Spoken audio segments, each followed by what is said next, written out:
What is happening out there, Roto Scouts baseball fans? Welcome to the show, gang. Sorry to keep you waiting a couple minutes there. Handful of lineups dropped just before our scheduled start time at 3:15. Figured we were early enough that I could grab them. Take a minute to get the site updated, so new projections up on the site. I also reconfigured a couple lineups that I didn't love. I don't love the lineup that Labs had up for the Guardians. So I went and I changed that one from the original one that was up there. So a couple updates in the recent projection set that just went up. Take a look at that. Really interesting looking slate tonight. 11 games on both sites. It's our first Chaser Tuesday. Everybody's got either money in their account or they're trying to make back the money that they lost over the weekend on football. A lot of big prize pools went up today for baseball. Always fun on Tuesdays at the start of the football season for other sports to dive in when they juice the prize pools a little bit. Cujo's here. What's going on, Cuj? Ken Woodhouse. Good to see you guys.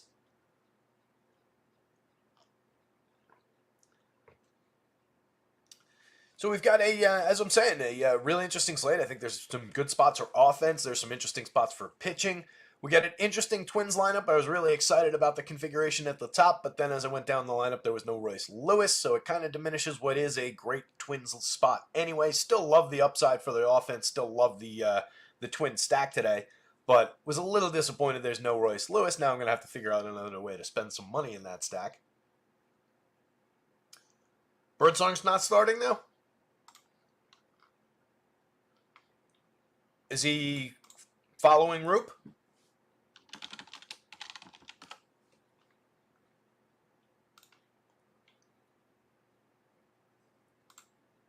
That's new. All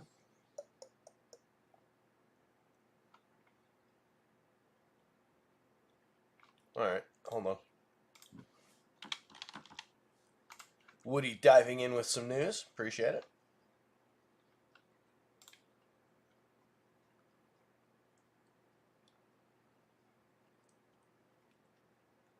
Roop went 4 in bulk relief 5 days ago. Hasn't gone more than 4.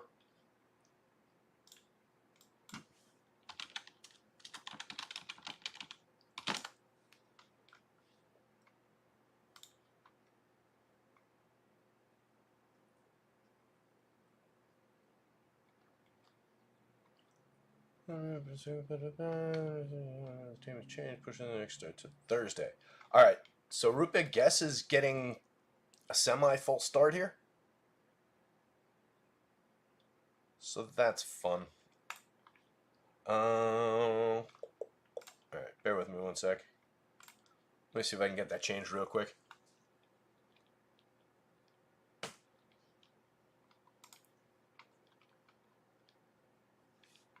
When did Beto's not pitching either now? The hell is going on out there? Who's pitching for Oakland? I haven't seen that. That change hasn't come down yet where I'm looking.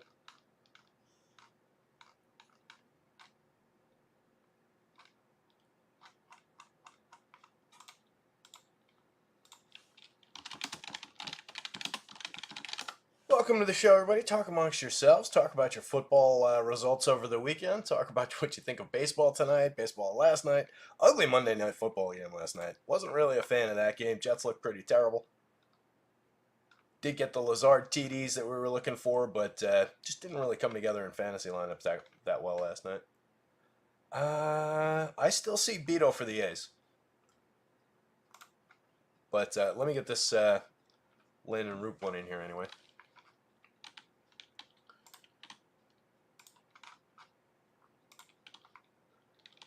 Beto's weird. He suppresses home runs oddly, and it's having an impact on the power index. But it's no real there's no real great attribute to point to say why he should be suppressing home runs like he has. So it's kind of just results based. This is Roop. Landon Roop. L-A-N-D-E-N. That's an interesting way to spell Landon. Oh, he was actually on the board here. I didn't even need to go grab him. How about that? I could just switch it.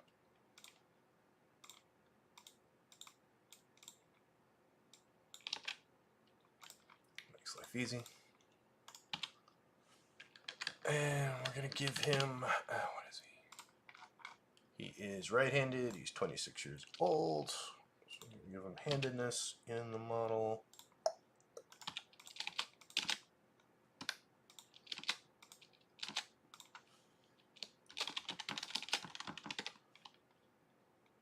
And I'm just going to give him 5 innings.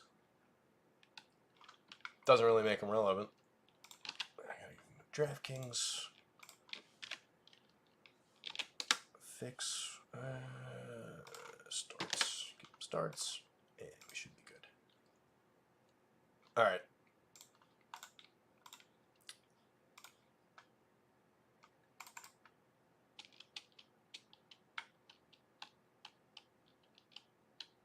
Beto just got put on the IL.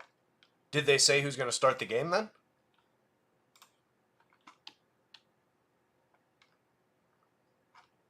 That would be important news. September baseball. I mean, he's coming off the IL. Are you sure you read that right?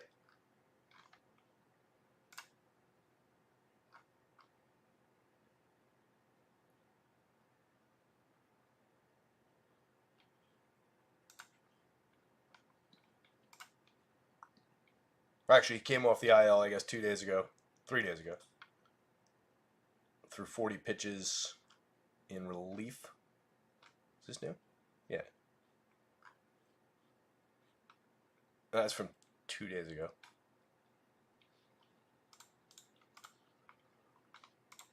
I don't see that news.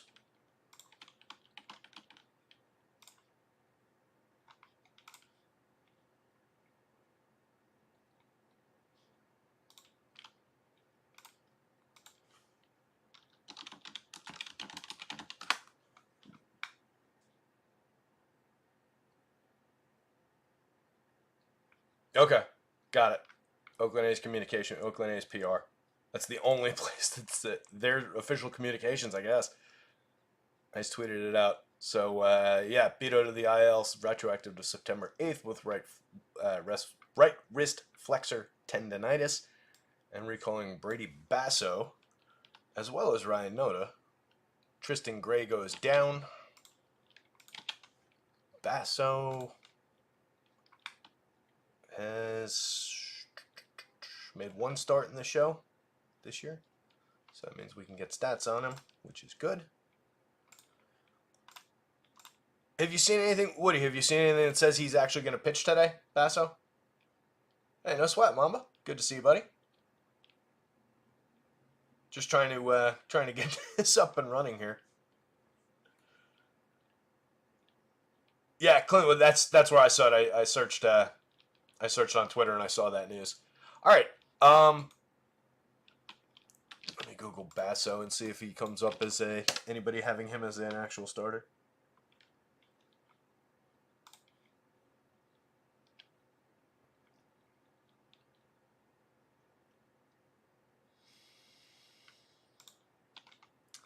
So he started.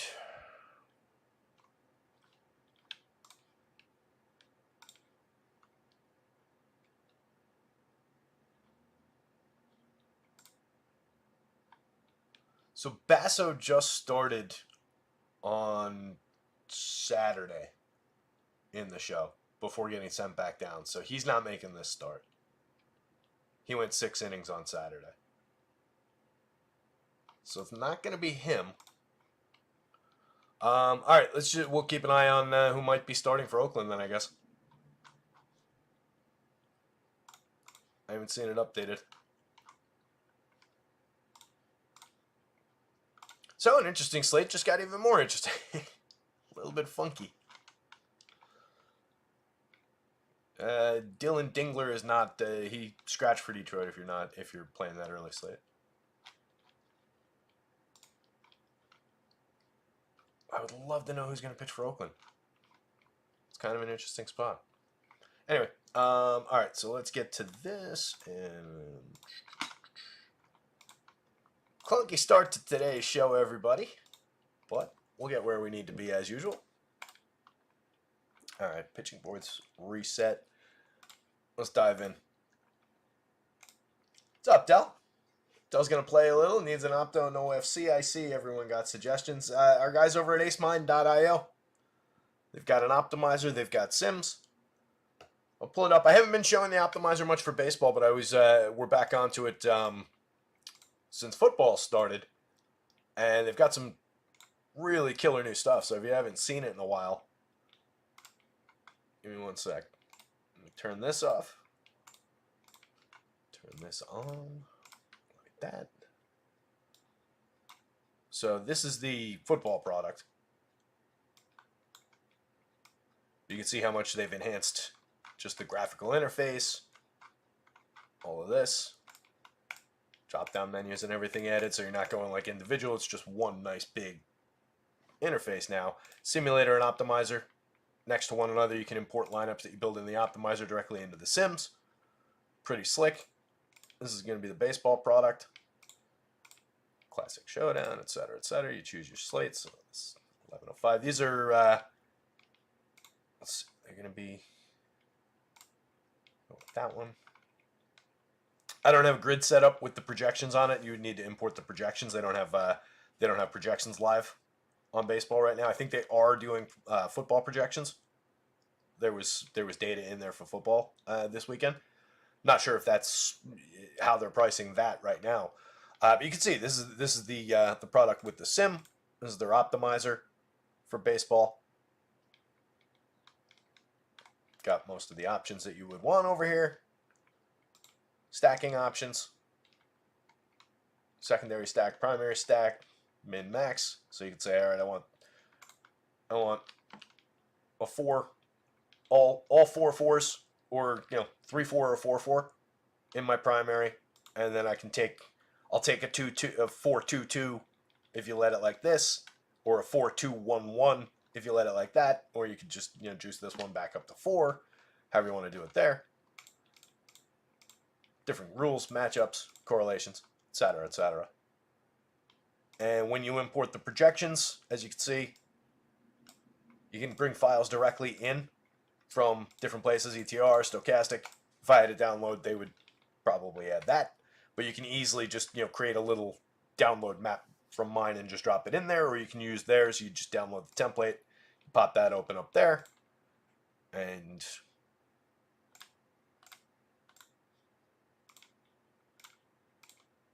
this guy pops up, and you just populate that and re-upload it back into the thing.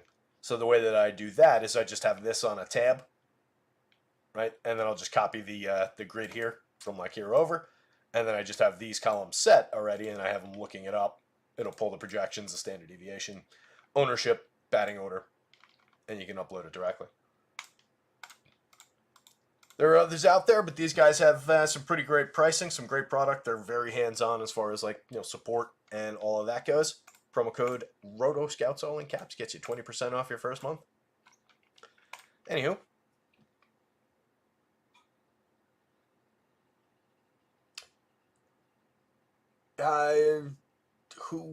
who is the true brain behind Stochastic? Was it Awesemo? Who builds their models, sims, etc.? I mean, the site was named after Alex and his success at the beginning, and it was his site, and he was partnered with a couple people on the business end. I think the original models and everything were all started by Alex, and then I think it went from there, and other people are involved, and other people develop a bunch of shit. They got a bunch of people working behind the scenes over there.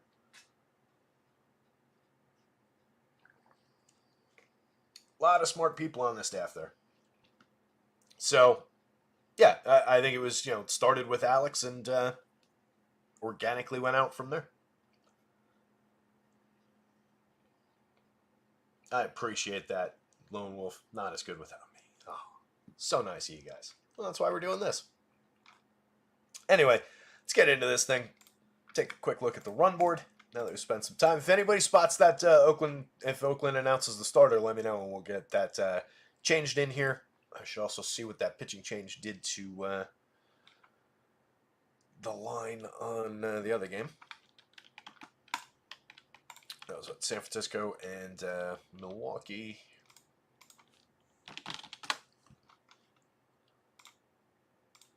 close that, and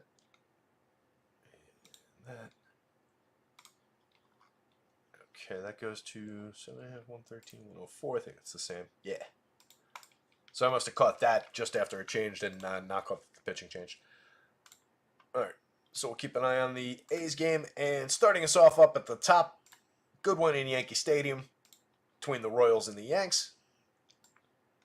Stroman on the mound for the Yankees.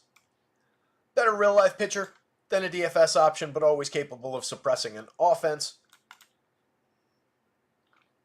Got the Royals relatively in check at 3.99 runs, but we know that's a good, productive team. They have guys who can score from first base on pop-outs. Yankees on the other side, monster addition to the lineup with Jason Dominguez coming up yesterday. Hopefully it'll be a version of the lineup that includes him and Giancarlo Stanton and at the expense of Alex Verdugo. And Boone actually wakes up and puts the best lineup out on the field. But we'll see. We'll see what they do. That said, pretty solid total, 4.59 for them. They're going up against Seth Lugo, who's been pitching well, but overall pitching above his head. There's a little bit of danger in Yankee Stadium, of course. It's a very, very nice day here in the New York area. Should support the idea of some hitting and some good lineups. So I kind of lean a little bit offense in that one, but it's easily a four corners game where either one of those starters could find a lot of success. Either one of those guys is capable of going 7 clean innings against these teams, finding a handful of strikeouts. So good spot to mind for all things on all sides. Mets and the Blue Jays, 4.24 implied total for the Mets. They're facing Chris Bassett. I'm pretty sure it didn't change so far. Yesterday, that one changed on us. Still Chris Bassett on what I'm looking at. So assuming it is Bassett, he's kind of the same read as he usually is, capable of giving you 7 decent innings, capable of kind of disappointing you. Most of the time we're getting like 3 or 4 earned runs, and it rides on whether or not it's 3 or it's 4 and how many innings we're getting through, and then does he put up a decent strikeout total. Against the Mets, there's a lot of threat there. There's a lot of power in their lineup. There's a lot of quality up and down. There's a lot of good sequencing. They're not the highest strikeout team in the world, so don't really love the matchup. Vegas kind of sides with that, pushing the Mets up to where they are. Blue Jays just at 3.85 implied runs against David Peterson, who's been pitching well and has found his strikeout stuff a little bit of late, so kind of an interesting spot for Peterson. But the Blue Jays are pretty low strikeout, and they've always got some interesting bats, at least with some of the underperforming stars. Orioles and the Red Sox, a lot of expectations for offense in Fenway Park. A 9-run total is the highest on the entire slate. You can see some September totals for sure on the board here.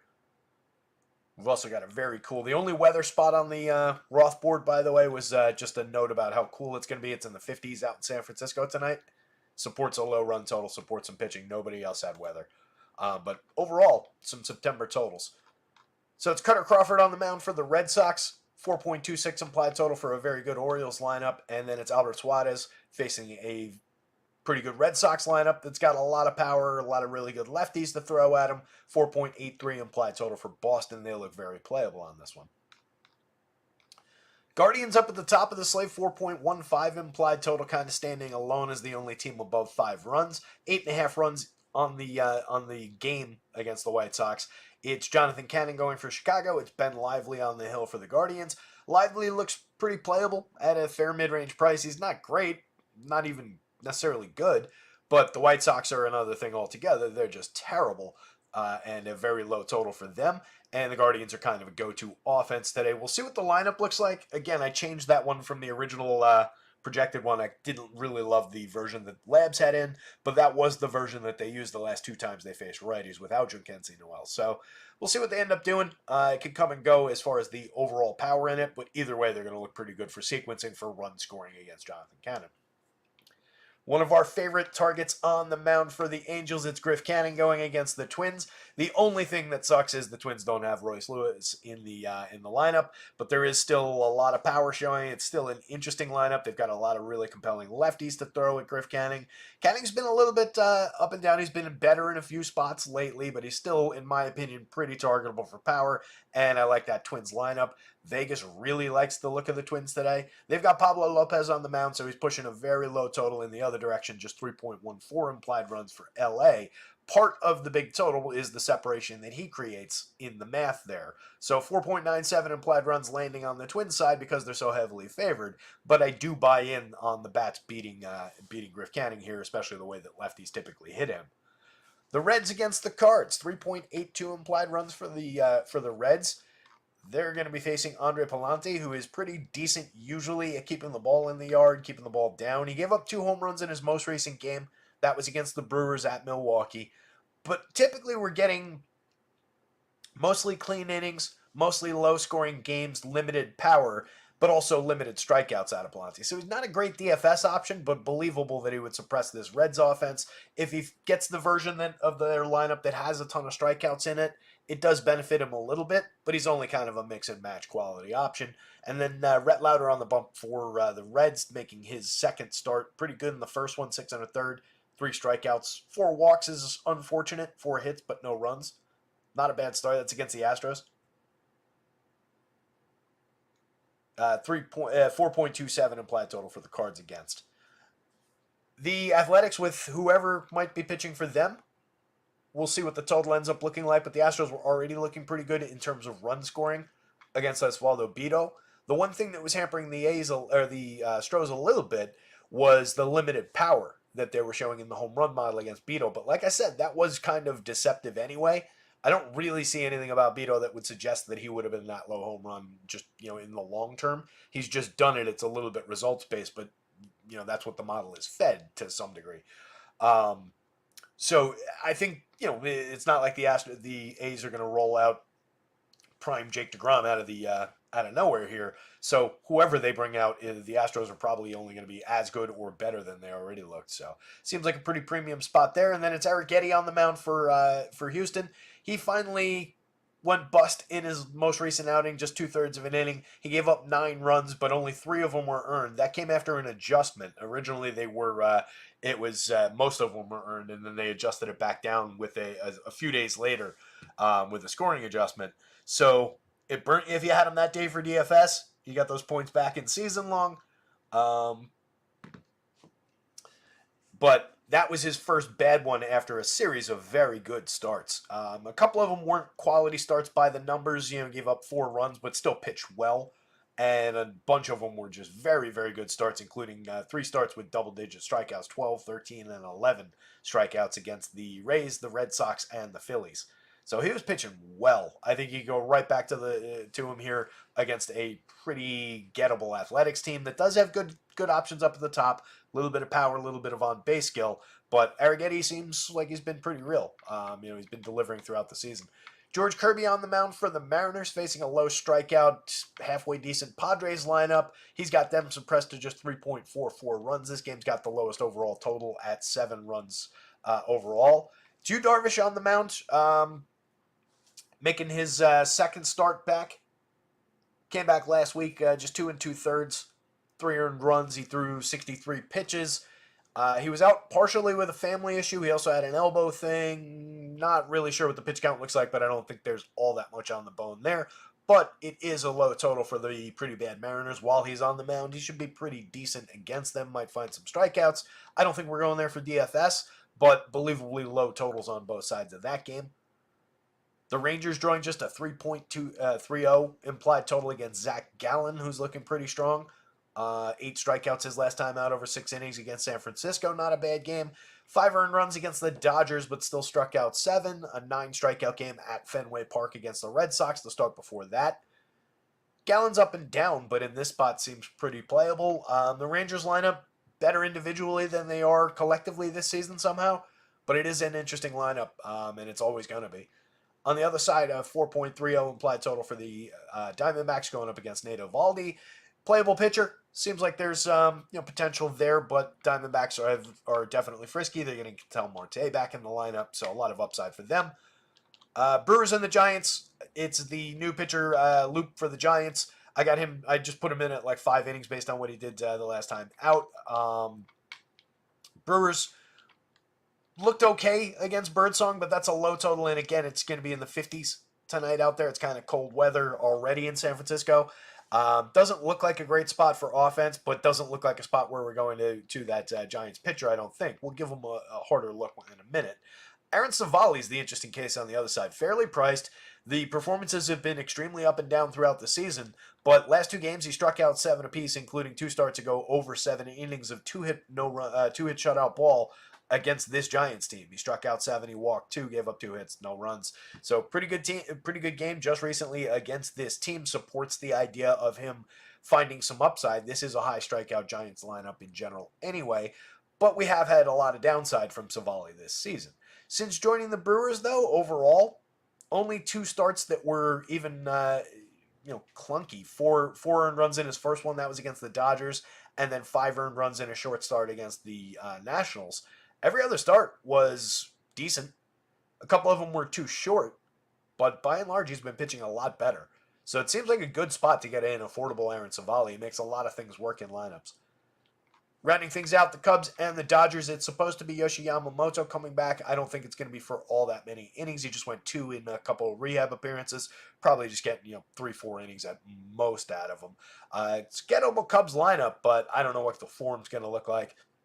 He's a very good pitcher, but it's going to be a limited spot. I don't think we're going there for DFS. And then it's Shota Imanaga, who I do think we can consider even against a really good Dodgers lineup. He's just a good pitcher. He's good at suppressing offense. Finds his strikeouts along the way.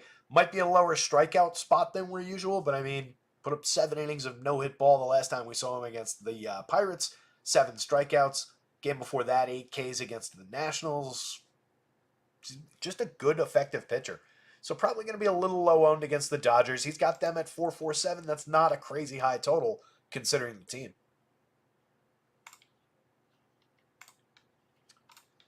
Pitching board looks kind of like this. Pablo Lopez standing kind of tall up at the top.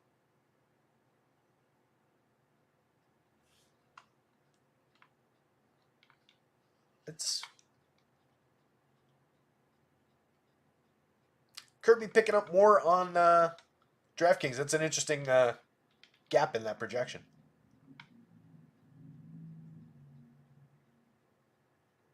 I wonder what's creating. That's probably innings depth base versus strikeout upside, I would guess. Anyway, interesting little gap there. It's actually Arrighetti number 2 on the FanDuel slate at 35.8 behind Pablo Lopez. But anyway, you're cutting it between those top 3 options, I think you're doing pretty well. Kirby's got the toughest opponent with the low strikeout Padres. Pods up and down performances throughout the year, but obviously some very good hitters up and down that lineup. And again, a low K opportunity, but Kirby's very, very good. Lopez, believable upside at 10,000, 9,100 at the top of the board. Imanaga on DraftKings, the highest priced pitcher at 97. This is why Yamamoto doesn't really work. 9,500 on DraftKings, no discount for the what is probably a 3 or 4 inning start. Arrighetti at 8,400. That's nicely discounted on DraftKings. That seems like an overreaction to one lousy start. 10-1 on FanDuel, maybe a little bit aggressive based on the string of very good starts that he had. Settle it somewhere in the middle, put him in like the high 9s on FanDuel and boost him into the low 9s on DraftKings might be fair. Imanaga is just challenged by that Dodgers lineup, but again, very, very good pitcher, and those prices aren't unfair. The discount on FanDuel at 9,400 isn't bad. 97 on DraftKings is a challenge, making him the highest priced pitcher when he's facing the Dodgers. Kind of unfair. Gallen for 92 on FanDuel is just kind of meh behind those other options. Definitely playable against an underperforming Rangers lineup, but not my favorite option. Across 150, absolutely carve out some space for him, though. 8,600 on DraftKings is a little bit more playable, but still don't love it. Darvish just picking up around a decent median projection here. I don't think there's any ceiling on top of that, though. I could see him realistically hitting right around those levels for those prices, 87, 83, in 5 innings. I don't know that we're going to get more than that. He's got to be really tight and efficient to get beyond that. So I think it's just a day where we're dealing with that without much of a ceiling on it. I like the ceiling better for Eovaldi, Bassett, Lugo below him, Ben Lively certainly at very similar projections. It's a very wide plateau of guys at just this 30, 15-ish kind of a projection today. So I think you can go all sorts of directions, and I don't think you necessarily want to take a chance on a guy who's been pretty limited in not pitching. I have like a cat hair like stuck halfway in my nose. I know it looks like I'm like, don't know what it looks like. It's uncomfortable and I can't get it. Uh, Bassett against the Mets, definitely a good idea of depth at 86, 84. Lugo against the Yankees, again, pitching above his head. I don't mind him at the 8,200 on DraftKings. At 95 on FanDuel, I get a little bit skeptical about that, what that looks like, though. I'm kind of going toward the Yankees here. Just like the upside, I like Jason Dominguez and made him the home run pick of the day because why not? Makes it fun. And we obviously have the upside from all the Yankees that are usually in that lineup. So just a deep-looking lineup in Yankee Stadium on a nice sunny day here in decent temperatures in the New York area. Seems like more of a day for hitting in that environment on both sides. So I don't really like Stroman against the Royals despite a low total a couple spots further down the board. And I'm not really high on Lugo on the FanDuel slate at 95. 82, again, is just a great price. You can absolutely roll those dice on DraftKings. Totally different play. Lively 89 and 73 on DraftKings. He becomes a priority value play on the DraftKings slate. Again, not a high-end pitcher at all, but just the premium matchup would just continue to attack that terrible White Sox lineup. 89 on FanDuel, perfectly fair. Maybe not my favorite choice considering some of the options above him at not all that dissimilar pricing, but he's real. He's a realistic option at that price, and he does have a little bit of a ceiling. Maybe not the safest play in the world either. I mean, the White Sox might scratch out a few runs against him, but a lot of upside. Savali, I definitely think has a ceiling from 8,500 on FanDuel and most particularly 6,300 on DraftKings. Again, he's been pitching a lot better lately. Just struck out 7 against this team and had a great start against them 2 starts ago. Not that that's predictive in any way. You know, it hit black two spins ago, so it's obviously going to hit black again now. Not at all. No way in hell. But it is at least representative of what kind of a start you can get from Aaron Savali. And he is that pitcher, not the guy who was as shaky as he was earlier in the season. That is more representative of a start that Aaron Savali coming into this season, that was the expectation of what we were going to get from him. So it's more a pitcher regressing to form than a pitcher just like out of nowhere pitching well and saying like, oh, well, he just did it, so he's going to do it again. It's saying, well, considering the recent run of 8 or 10 starts, on top of the idea that he just did it, on top of the fact that we have a history with this pitcher of being pretty decent, a little bit above league average, with spikes of strikeout upside in the right spots, it's very much that kind of a situation for Aaron Savali tonight. At 6,300, that's a spectacular option. I don't think it's completely bananas on a slate like this to say I'm combining Ben Lively and Aaron Savali on the DraftKings slate at 73 and 63 and just trying to win it with bats. Because both of those pitchers are in great spots, super cheap. There's nobody that is guaranteed to run off and hide with this slate. Pablo Lopez, we've all lost slates with Pablo Lopez before. He's good. He's got a lot of strikeout upside. He's facing a good opponent to target, but it's not somebody that's definitely going to succeed. It's not somebody, it's not Chris Sale against the White Sox, let's say. So I think it's believable that you could play through that mid-range, and I think it's another day where it would pay probably to create some scenarios in your lineup building process, in your crunches, whatever you want to call them. I guess we don't call them crunches anymore. In your lineup builds, you want to run some maybe that just encourage it to stack and create or just pair and create pairings of like just this group of pitchers. And just get to a lot of the cheap guys in combination with one another. Because, again, there's really not a lot of daylight. From down here, maybe a little bit more. But from Stroman up, there's not a lot of daylight from Stroman to there. 4 points, that's a strikeout. So I think it would pay to, these guys are obvious. These guys are going to be popular. Those guys are, and they're, for a reason, projected a little bit higher than everybody else.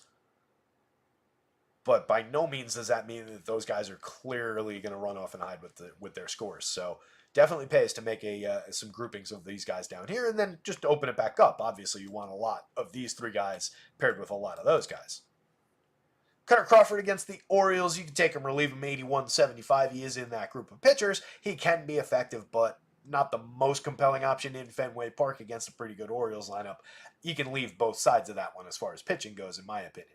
David Peterson, decent amount of upside, 91-85. Kind of got priced up quickly once he started finding some Ks again, but he is a good pitcher. Blue Jays, fairly low strikeout, not the greatest matchup. Stroman, again, a better real-life pitcher and facing a low strikeout, pretty challenging Royals lineup. 8,000, 6,800. The price is fine. It's pretty much right for those medians, and he does have a little bit of upside. He's capable of pitching deep into a game if things are going well. So I don't hate the Stroman play. I think he can get there. We'll see who pitches for Oakland. Birdsong's not pitching tall. We found that out earlier in the show, so the answer is Savali.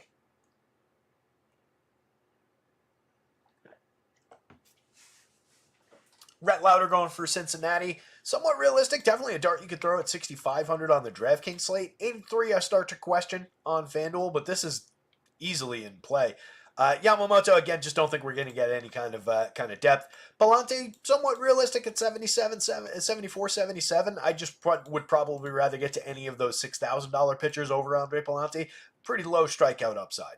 Albert Suarez, again, both sides of pitching in that Baltimore-Boston game. I really don't need it. 75, 7,000 against all those lefties in Boston. Just kind of a why would you spot.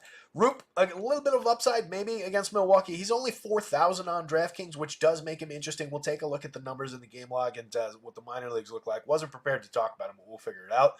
Griff Canning is a target for bats for me. He's just 5,000 on the DraftKings slate and has had some decent starts lately, so we'll have to consider how that might fit in. Jonathan Cannon is a pretty hard no against a pretty good Guardians lineup, but it is a deep but mediocre pitching board.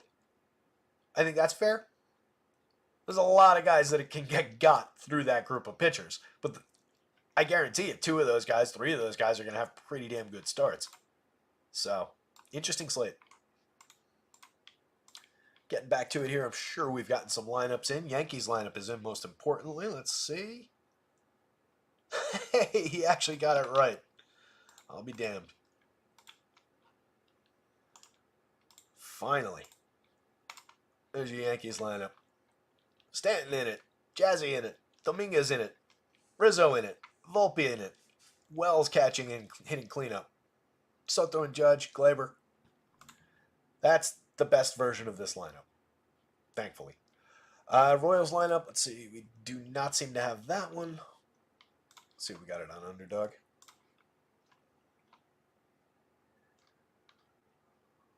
Still no announced pitcher on Underdog's not on top of those pitching changes for some reason. Royals is out. Perfect.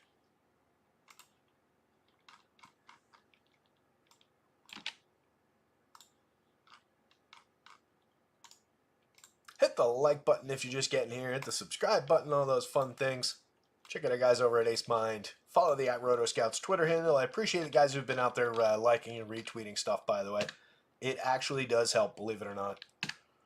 Tommy Fan, Bobby Witt, Sal Perez, MJ, Renfro. DeYoung in it? Yeah, he's down here.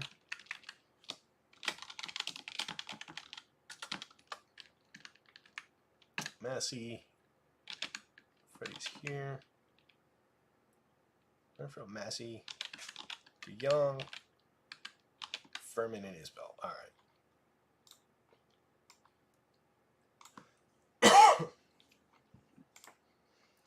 So, Stroman, 6,800, 8,000. Again, fairly priced for who he is. It's not like he's a bad pitcher. You just don't get monster DFS performances from him most of the time. He typically needs to give you like 7 plus to pay off even fairly low DFS pricing. In this situation, the Royals are a fairly low strikeout team. This version of the lineup, 20.4%, but most of their key hitters, as always, are extreme low strikeout guys. And even MJ this year, just 23.9%. He's made massive improvements in that department this year, 28.2% last season. So, not exactly a great target to spike an upside game for Stroman. 2 starts ago is a good example of the kind of game that he can give you on a day where he will pay off these prices a little bit. 7 innings, 2 earned runs allowed on 9 hits, 5 strikeouts, got the win, got the quality start. But that's not a great game, especially if hits are a negative. So that's what you get out of Stroman. He's better at suppressing offense. He's good at keeping the ball in the yard, just a 10.4 degree average launch. 2.91% home runs is realistic. You can see what Stuff Plus thinks of the arsenal. You can see that he's pitching about a half a run above his head to be even in the low 4s by ERA. Doesn't have much of a strike throwing profile. Doesn't have much strikeout stuff at all this season. He's walking a few too many. So it's not a really strong spot for Stroman, which makes me question again why the Royals are quite so low. This game honestly could be there, and I don't think it would be completely crazy. Or if you just evened it out a little bit more and just got the Royals above 4 runs, I feel like they've got a little bit more upside than this. On the other side, Lugo at 82.95. Different option across sites. Absolutely playable at 82 on DraftKings. In that mix of pitchers where you should just spread a bunch of shares around. Has a solid median projection. Has a little bit of upside. This version of the Yankees lineup is striking out at a 25% clip, but that's pushed up by Dominguez at 50% in his 8 plate appearances. If we take the rest of the lineup, it's 21.9. You've got some targets in there, but nobody's egregiously bad for strikeouts outside of, let's say, Giancarlo Stanton at 30.4, but we all know the damage that he can do with the bat. So it's not a safe lineup. Basically 1 through 9, there's no real safe spot in that lineup. Everybody's at least got power. Everybody's at least a decent hitter. So I don't love the matchup for Lugo, but here I'd be willing to take it. Over here, that's challenging. He's a 21.1% strikeout pitcher. He's got a 3.05 ERA, which is terrific, but 3.90 xFIP is the real number. 6% walks is very good, but the Yanks are also very, very good at drawing walks, better than the average team. So there's a little bit of additional downside in that, where you lose a couple extra guys, and this team has the ability to do a lot of damage with runners on base. We've also seen them leave villages on the base paths. That's the frustrating part with the Yanks. Lugo has not been bad at all for giving up power this season. 1.99% home runs. But arguably, there could be another percentage point and a half on top of that. We've seen plenty of people with almost exactly identical contact profiles in the high 2s and the 3s by home runs. He's never going to be terrible. He keeps the ball to a decent launch angle, 9-10 degrees over the past few seasons. But you can see just last year, 146 innings in 26 starts, was giving up a 9.6% barrel, 44.2% hard hits, 90.7 miles an hour of exit velo, and a 3.15% home run rate. Year before that, on numbers that are very similar to this year's numbers, was giving up a 3.31. So there are homers in there, and if anybody's going to go find them, there's a couple guys on the Yankees that I would nominate. He's indisputably pitching well, but by a lot of measures, Lugo's been pitching above his head just basically all season. Last time out, he faced the Guardians, 1 earned run over 7 innings. It's a great start, 6 hits. Struck out just 4 and walked 1, but totally effective. He got the win, got the quality start, obviously. 9 strikeout game is a monster at Houston. 1 earned run in that one, went 7 innings, allowed 6 hits, just a home run. Bad one against the Phillies that could be emblematic of what could happen today. He went 5 1/3. He lost the game, gave up 5 earned, 6 runs total on 11 hits, 3 strikeouts and a walk. 2 games before that one against Minnesota, he had a 7 earned run game, 9 hits, just went 4 innings, 4 strikeouts. Game before that one, 4 earned runs in 5 1/3, 4 strikeouts. 2 games prior to that, he had given up 6 earned runs. He was definitely crumbling a little bit down the stretch. That ERA has gone up significantly. And again, the xFIP is the true number, so we're still got some separation from where he ought to be. But the recent run of starts has been more reflective. He has had 2 good ones in a row, but that recent stretch has been more reflective of the true nature of the pitcher, or just, some reality creeping in around the edges. So it could fall back to those levels in Yankee Stadium tonight. Much, much more playable on DraftKings. If you're going to Royals bats, Tommy Pham off the top, 36-28, 8 home runs, 7 steals, 98 WRC plus, a 127 ISO, nowhere near his best season.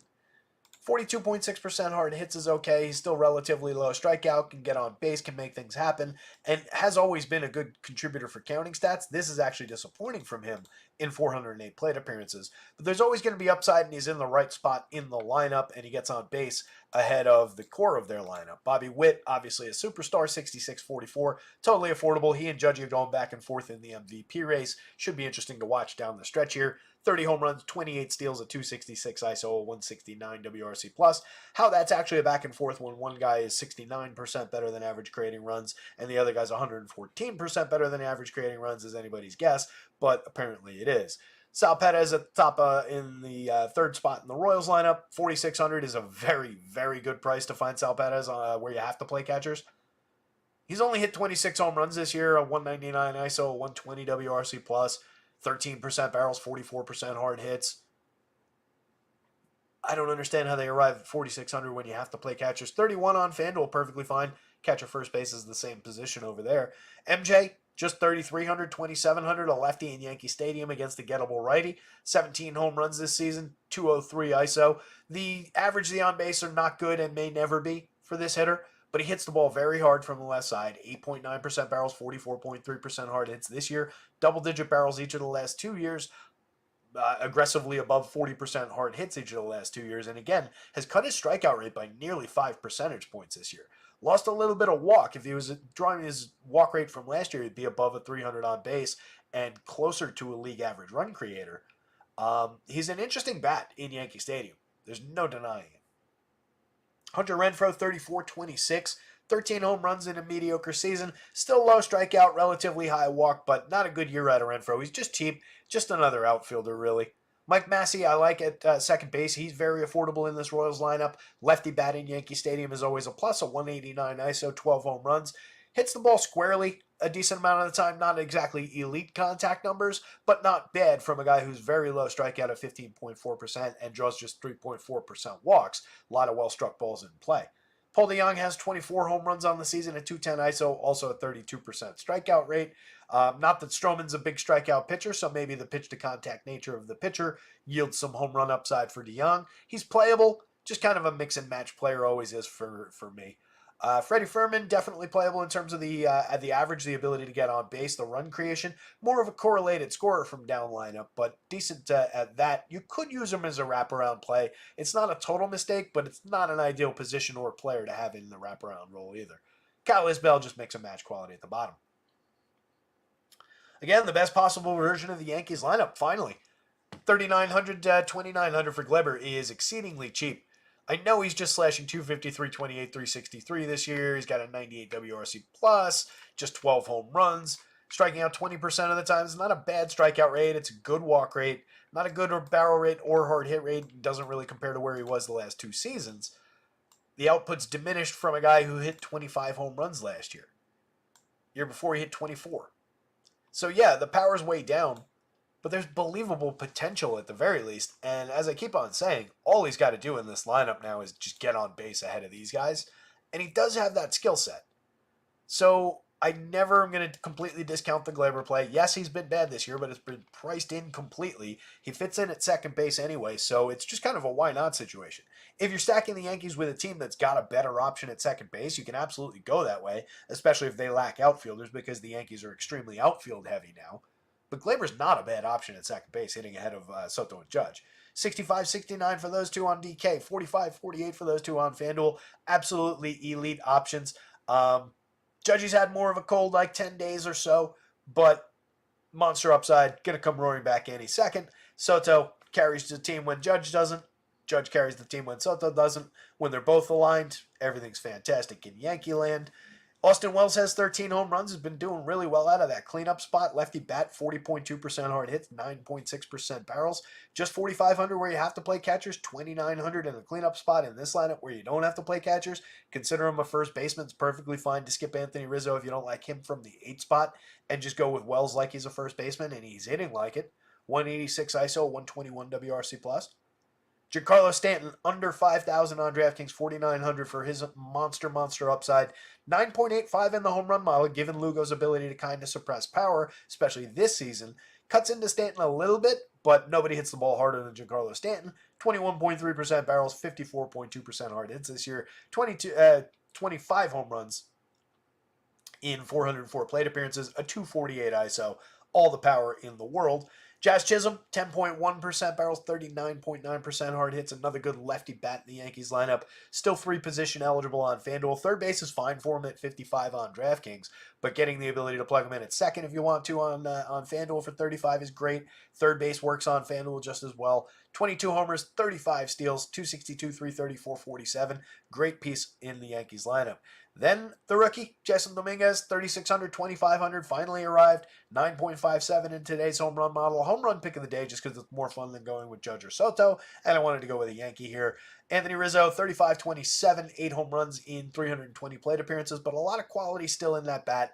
I continue to believe in Rizzo's resurgence. 16.6% strikeouts. Just puts bat on ball. Needs to find his form again. Suffered a lot from that concussion last year and a lot of lingering effects, and then was hurt for most of this season. But I still am a buyer on Anthony Rizzo, especially with the price is so cheap. Volpe is at worst playable at shortstop. 11 homers, 26 steals. You get some counting stats from every now and then. He works. He's not expensive. But Dominguez is one of the priority bats. He's super cheap. 3,600 on DraftKings isn't the right price. 2,500 on FanDuel isn't the right price. They kept him down for an extra week to keep the eligibility low so he could win the Rookie of the Year and they could get a draft pick next year. But he's here now, and he absolutely fire away. We all saw last season in the 33 plate appearances how good he could be at this level. 4 home runs, a 419 ISO in that tiny sample. Obviously, that means nothing in the long term. He's got to prove it all over again. But the kid's got extreme upside. He's been long awaited in the Bronx. Yankees bats, Royals bats, Seth Lugo, and then just Marcus Stroman value darts. Both these lineups have been in already. David Peterson, 19.5% strikeouts on the season, over 17 games, 98 and a third innings, but has hit a little bit of a stride. 11 strikeouts in the most recent game against the Red Sox over 6 innings. That was a pretty good one. Just 4 strikeouts against Arizona and 2 strikeouts against the Padres, but went 7 and 7 and a third, respectively. 2 earned runs against the Diamondbacks at Arizona, 1 earned run against the Padres at San Diego. Went 7 against the Orioles and struck out 8. Gave up just 2 earned runs on 6 hits, 3 runs total in that game, a home run allowed in that game. 6 and a third in the start before that against Oakland, struck out just 4, walked 4. Inefficient game, but still got through it. Just 1 unearned run on 3 hits. So that's 1, 2, 3, 4, 5 quality starts in a row where he's pitched into the 7th inning or completed it and pitched into the 8th inning. Peterson's been kind of rolling. He's priced up a little bit on FanDuel, partially on the depth, partially on a bit of a return to form for some strikeouts in 2 out of those several recent starts anyway, in the big strikeout game, last game against the Red Sox. Lefties have been doing well against the Sox, but that's a exceptional strikeout game, and Peterson has been a better strikeout pitcher over time. Last season in 111 innings over 21 starts, he had a 26% strikeout rate in the show. 2 years ago, 27.8% over 19 starts. So it's not crazy to expect that Peterson is better than the 19.5% that he's put up for the season. He was really low end to start the year. Chris Bassett on the other side, definitely gettable, but also playable. The definition of frustratingly mid-range. Always capable of giving you innings. Last time out, 5 and a third, he struck out 7. He gave up 3 earned runs on 10 hits against the Phillies. Kind of mediocre there. 4 runs total, 2 home runs allowed. A 9 strikeout game at the Red Sox, 6 and 2/3, 1 run ball, 6 innings, 6 strikeouts, 4 earned runs against the Angels is one of the frustrating ones. Going back 2 starts before that on August 11th, he gave up 7 earned runs to the Athletics, struck out 5, 2 home runs allowed.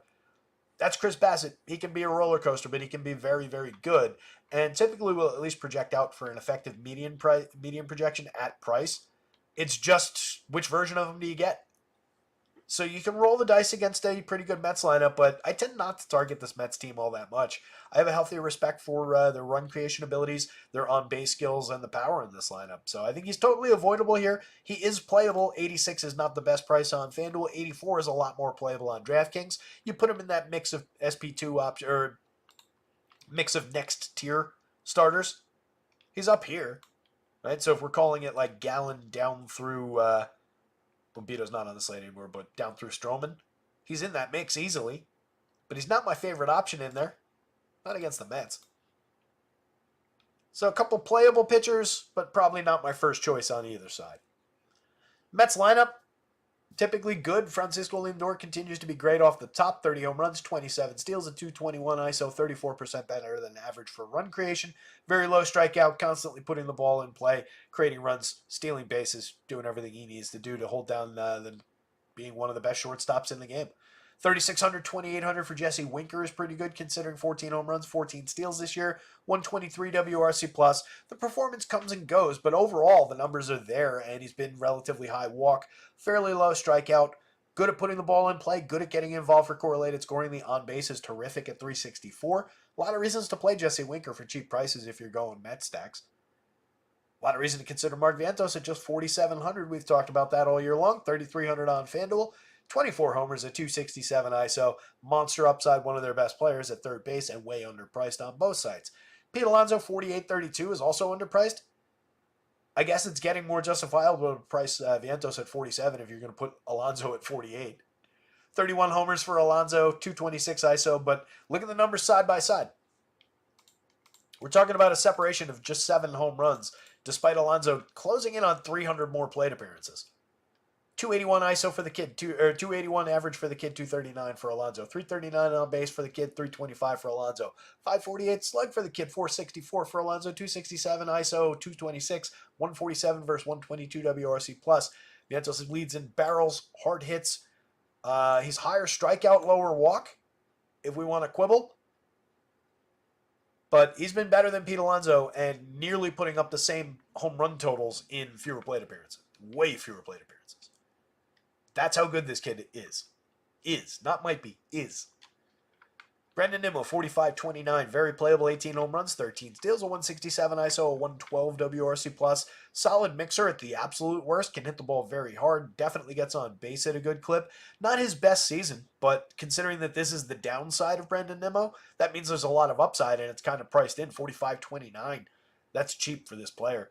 JD Martinez, 44, 3,000, a lot of upside, 16 home runs, a 186 ISO, still putting great bat on ball. The results have been mixed. The power's not exactly, the output of power is not exactly great, but the contact is there to support much more power output and better results.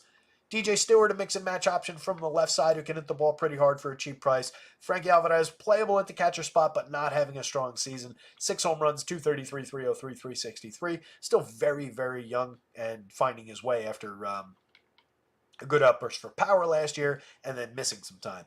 Eddie Alvarez, only available on the DK slate at the dead mid.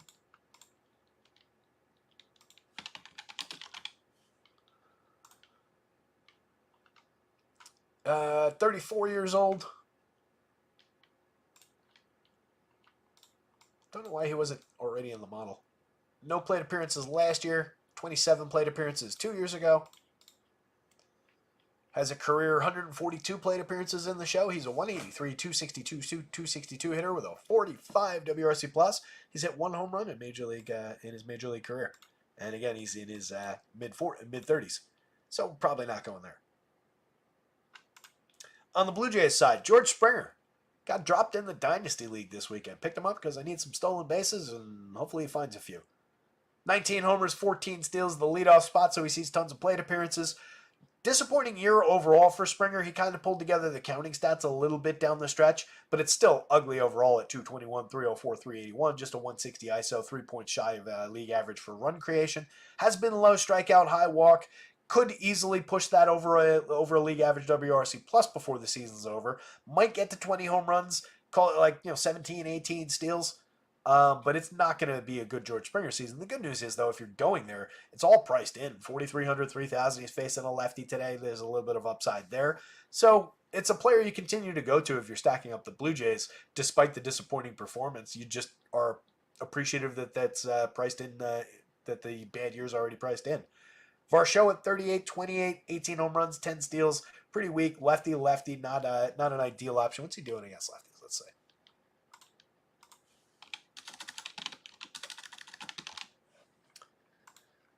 Am I remembering correctly that he's okay against same-handed pitching? 3 of his 18 home runs, but he hits for better average and on base against same-handed. 286, 356, 462 against same-handed pitching, but a 176 ISO, 134 WRC plus against lefties, though. That's in 101 plate appearances versus 406 against righties, where he's slashing 196, 277, 397, but has a 201 ISO and a 90 WRC plus. So he's actually a better hitter against same-handed pitching like he is in this situation.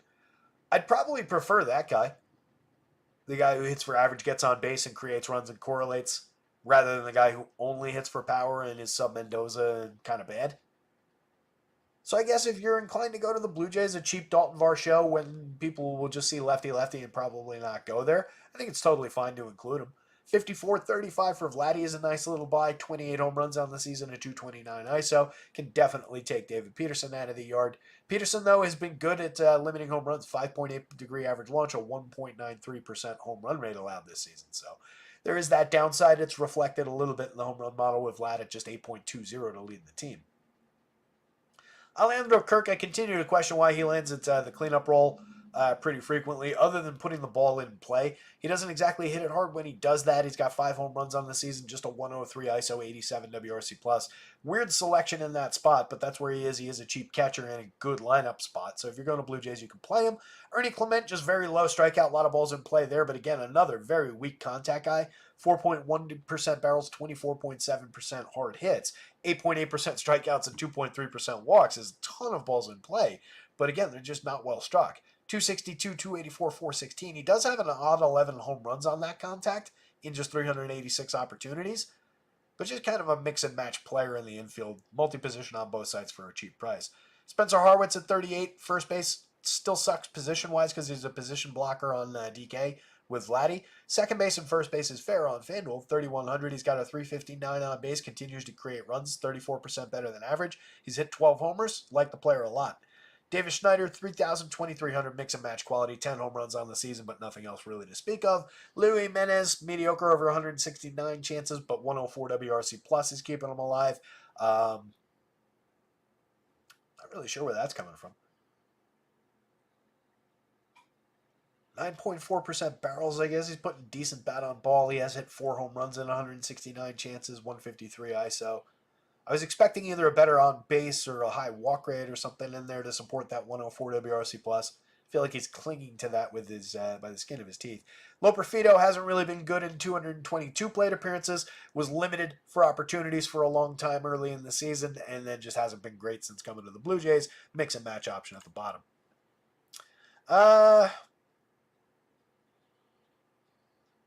Mets bats. Chris Bassett, David Peterson, Blue Jays bats. 4 corners game for sure. This one I think we can safely just kind of go away from pitching. We do have both lineups in.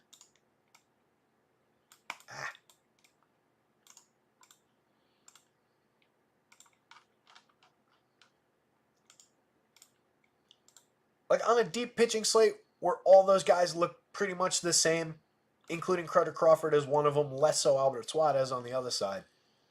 I just don't feel the need to go to Fenway Park, that's been like the 3rd best park for offense this season, to target an Orioles team that's been good, if not great, this season in that ballpark. Just seems like a stretch. Like, why would you really want to go to Carter Crawford? He's 75, sure, that's a good price. 81, sure, that's a good price. He's an average pitcher. 4.08 ERA, a 4.43 xFIP doesn't really support any kind of additional upside. In fact, it suggests he should be worse. 22.7% strikeout rate is good, but it's right around the average. 6.7% walk rate, same thing. 12.2% swinging strike is very good, but a 27.9% CSW off of that is actually a little bit low. Stuff Plus likes the Arsenal at 107. That's several points above average, but look at the home runs he's given up. Extreme fly ball pitcher, 10.5% barrel rate. Those things collide together, and that results in home run upside regardless of the 35.5% hard hits overall. 88.3 miles an hour of exit velo overall. Yeah, it's representative of mistakes, but he's been making them. 4.41% home run rate, probably a little bit high. But he needs to harness the good stuff. When he makes mistakes, the mistakes travel. And these Orioles can definitely hit home runs. 2 guys above the magic number, a handful of guys just right below it. Definitely prefer bats. And then between the two, Crawford's the better pitcher. So if I don't like him, I probably don't like Albert Suarez on the other side. Suarez pitched to a 3.49 ERA over 113 and a third this year, 20 starts, but the real number is still that 4.60 xFIP. 18.1% strikeouts on just 9.9% swinging and a pathetic 21.9% CSW. It's probably lucky to have that high strikeout rate and that low walk rate with those strike throwing numbers. Limited contact, I'll give him that much. It is a fly ball trajectory at 16.6 degrees on average launch, but only a 6.2% barrel. He's been missing bats, missing premium contact, 37.7% hard hits, 88.7 miles an hour of exit velo. That's believable at 2.29% home runs. Not completely crazy, but Stuff Plus doesn't love the arsenal. And again, a lot of support for the fact that he's been pitching above his head. No real strikeout stuff to speak of. If you're going to pitch to contact, this is one of the worst teams to do that with all these high-quality left-handed bats in this lineup. I didn't actually mean to go to Emmanuel there, but Tristan Casas is included. And then plus a deadly righty with Tyler Wong, a pretty good catcher there. So really seems like a downside spot for pitching on both sides. But if you're determined to roster a pitcher from this game because he'll be low owned, Cutter Crawford's your man. Orioles bats against Crawford, though. Again, two guys above the magic number. Love the upside for power against Crawford here. I think Orioles absolutely in play. You can fire away with them. 14.68 in the home run model for Gunnar. Monster season for him. 36 home runs, 18 stolen bases. Just kind of getting overshadowed by how good Bobby Witt is at shortstop. But, I mean, those are ridiculous numbers from the young shortstop in Baltimore, too. 11.9% barrels, 53.6% hard hits. He's been tremendous. Cedric Mullins, we talked about it yesterday, but he's been finding his counting stats. 15 homers, 26 steals, 103 WRC+. It's not a completely lost season. 171 ISO is disappointing overall. The slash line is disappointing overall. He's not really striking out, though. Just needs to hit the ball a little bit harder like he used to. And I think we get even more production. So great spot in the lineup for a cheap player in the outfield. Lefty bat going up against Cutter Crawford in Fenway. Don't dislike the option. Santander, tons and tons of power this season. 40 home runs this year. Best season of his life. 275 ISO. He's a player we liked for power coming into the year and has always been a underappreciated option in this lineup. And this year he's finally just really fully paid off everything. He's gotten popular over the season because of how good he's been. But we're talking about now 7 home runs beyond what he's ever put up in still fewer plate appearances. The high point previously was 33 home runs 2 years ago in 647 plate appearances at age 27. This year we're at 40 and 596. He's been destroying the ball this season. Big fan, 5,800, 3,900, not a bad price in Fenway Park. Ryan O'Hearn, 49.29, continues to be affordable for a guy who's created runs 17% better than average, gets on base at a 336 clip. He's not elite at anything other than maybe not striking out, but he puts the ball in play with good contact, not great contact all the time. He's capable of drawing a walk, which supports the on base, which supports the correlated scoring. The 161 ISO means there are doubles in there, the occasional home run. He's never a bad option. He always is affordable and is rarely popular. Adley at 56, 3,000. We did talk about it, yesterday or maybe on Friday's show. He's priced like a superstar, and he is an excellent catcher bat. I'm not taking that away. But to get Adley at 56 for a performance that includes, I'll just put them side by side.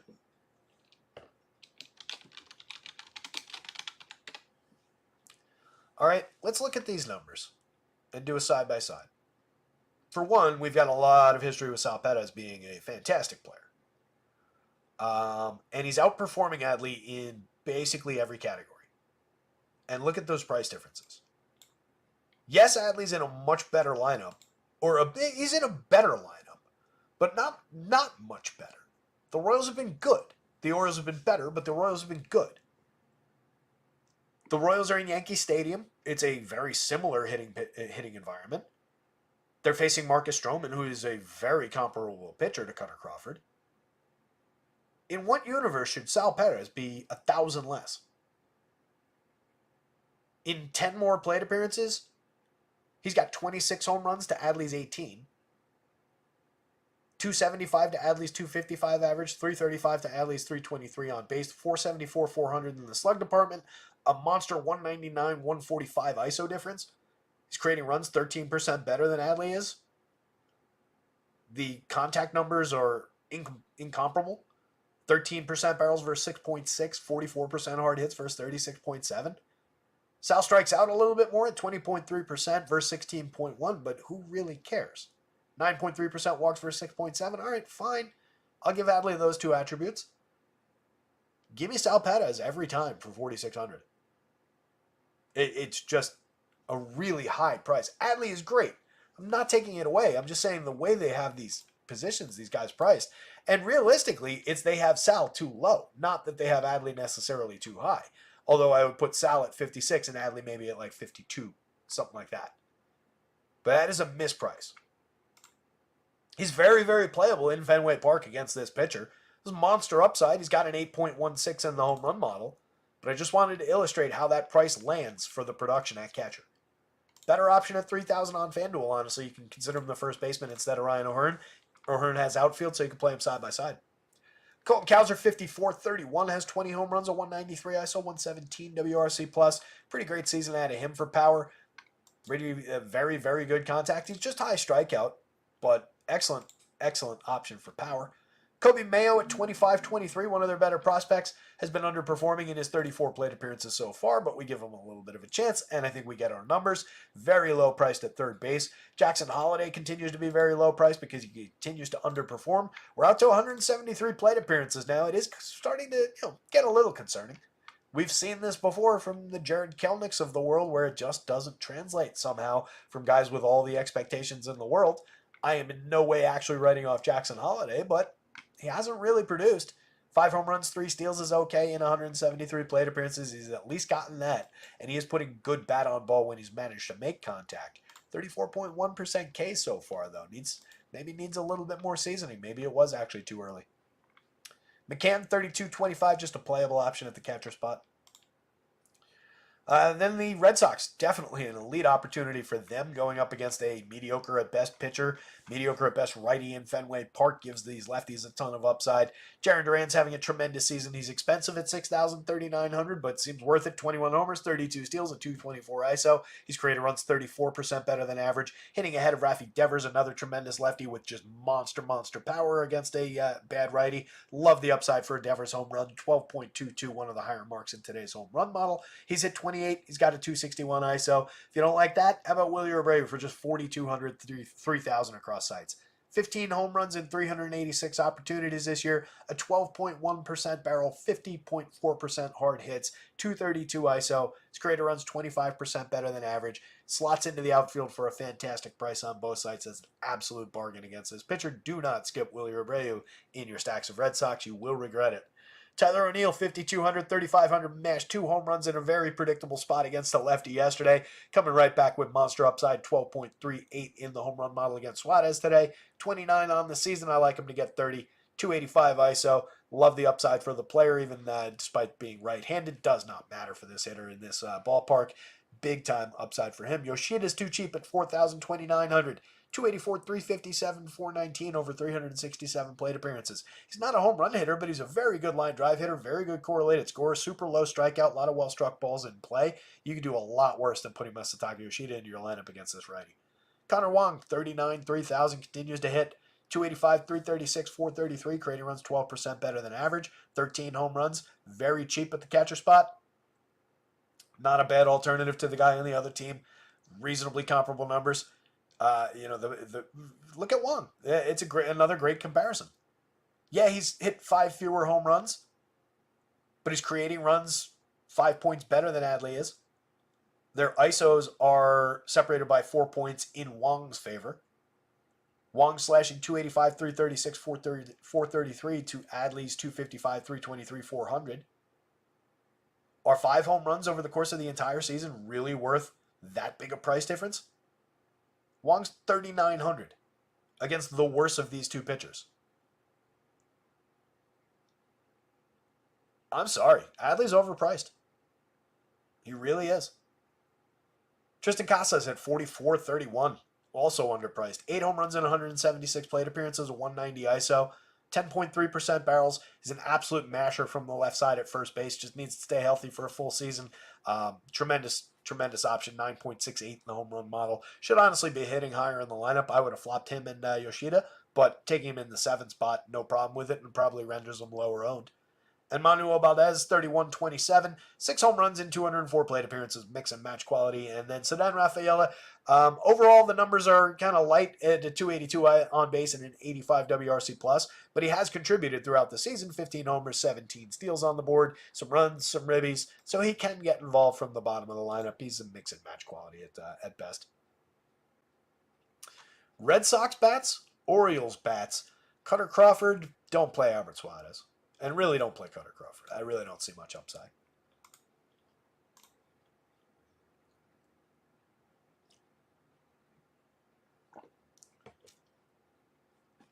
Eric McQuarrie. Hey, Tara, from last night's football, I randomly won 2 entries into the 222 contest tonight. Any advice? Should I correlate my lineups? Different stakes than what I'm used to.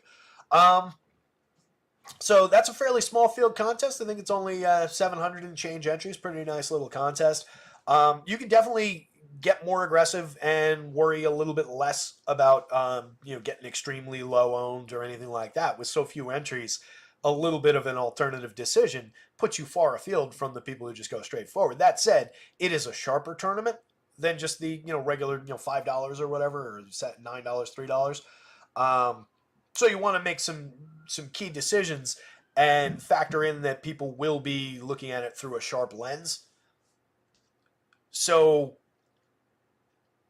I tend to think that, like, in a lot of ways, as far as like when you look at when you watch shows or like the public ownership numbers and everything, they get skewed a little bit in those kind of tournaments to where like the second, third best looking stacks actually push up a little bit because people pivot to them just because they're sharp, and the nature of the way that they play things tends to push toward those, which does create a little bit of a bubble of opportunity on just the pure chalk of the day sometimes in those tournaments in an odd fashion.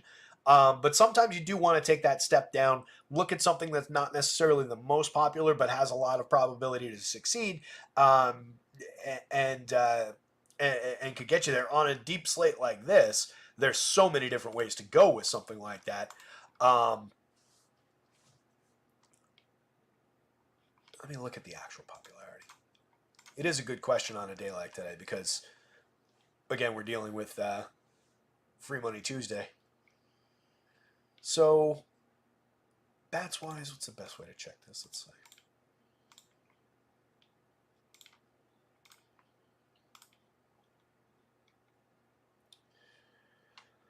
Wow, these are all over the place.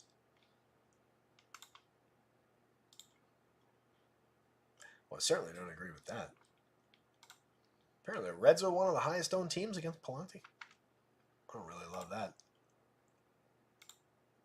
So to me, one of the teams we talked about already, the Yankees, is a pretty good representative of a team you could maybe consider. The Twins look pretty high owned, but they're going to be a really interesting option. Again, it just does kind of suck that there's no Royce Lewis in the lineup, but they still look like a good option. And that's one of the teams that I was kind of talking about where they're going to be the pure chalk of the day on a lot of spots. And maybe that's one of the first inclinations of some of the sharps saying, all right, that is a good-looking spot. Attacking Canning does make a lot of sense, but that's kind of an obvious angle, so I'm going to step away from that. And then it does leave that spot open a little bit where it would be more owned in other situations. I tend to still lean in other directions, but if I'm going to a lower-owned, let's say, Yankee stack, I have no issues with going to a highly-owned Twin stack. I like them better than the Reds, who are drawing similar ownership, it looks like, on that FanDuel slate. Just trying to look at what some of the other highly owned teams are. Mets look pretty popular.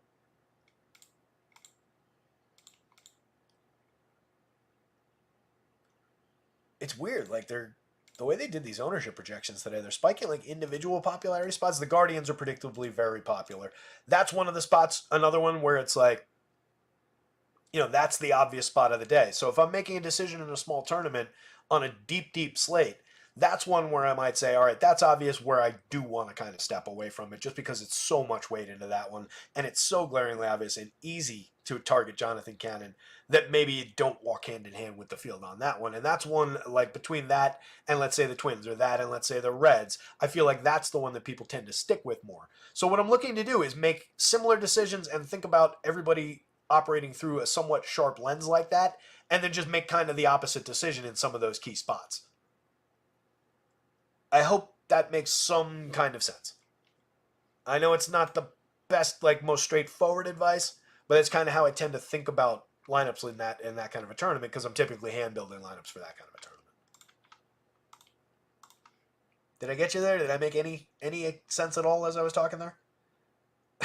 Tiz, yes. I love Willier today. And per these ownership numbers, that was one of the ones that jumped out when I was looking at these, just clicking through some of these random ownership numbers. When I said they've got some weird individual numbers compared to the rest of these teams, on the Red Sox specifically, they have Rafi Devers up in the 20s, and then everybody else in the single digits. So, not that I want to leave Rafi Devers on the board, and I would definitely include him in my Red Sox stacks, but if I could pick off Willier at a cheap price with mid-single digits ownership, absolutely love the opportunity there. I think the Red Sox are generally under-owned. That's another big team to potentially put into consideration in a tournament like that 222 on FanDuel. And the Red Sox, it's not like you're dealing with a total that's all that disparate from the highest total on the board. It's a great situation against a low-end pitcher who's a low strikeout pitcher who's going to be pitching to contact. We literally just talked about it. But, I mean, this is a terrific lineup with a ton of really good lefties. All their best bats outside of Tyler O'Neill are left-handed. So, spot for the Red Sox looks great and under-owned, but that is also an example of one that I think is one of the key targets for sharp players, where they'll pivot to that one off of, say, the Twins. That is more straightforward public option. Pivot to this, ownership for Red Sox goes up a little bit in that kind of a sharp tournament. Maybe the Twins ownership comes down. So that's kind of what I was getting at with those angles. But I do think in general the Red Sox look terrific today. I need to take a sip of this.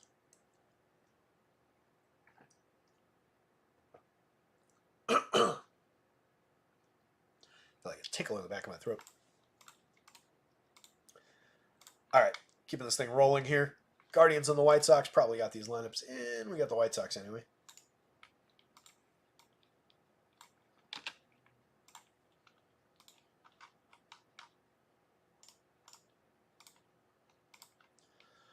So Ben Lively checks in at just 19.2% strikeouts, a 4.07 ERA, but a worse 4.58 xFIP.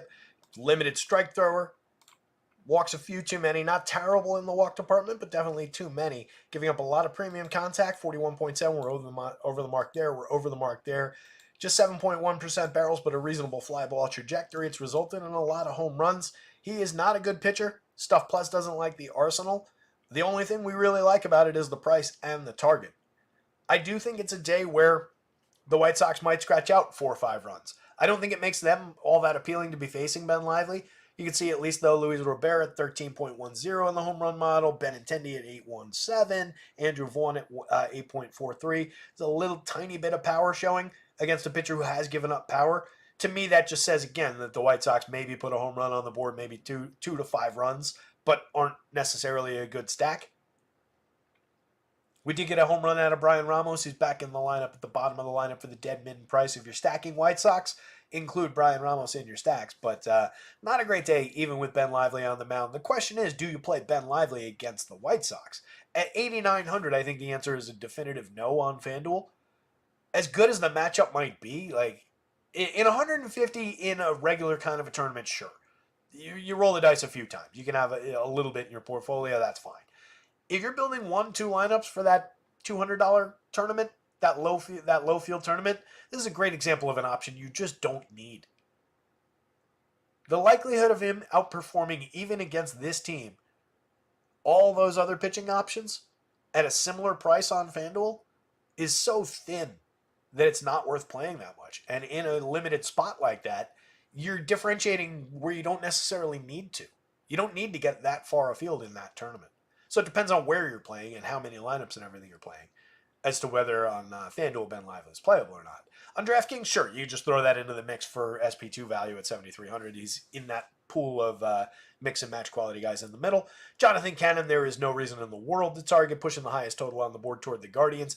4.53 ERA, a 4.73 xFIP, 16.2% Ks against a low strikeout, high quality Guardians lineup.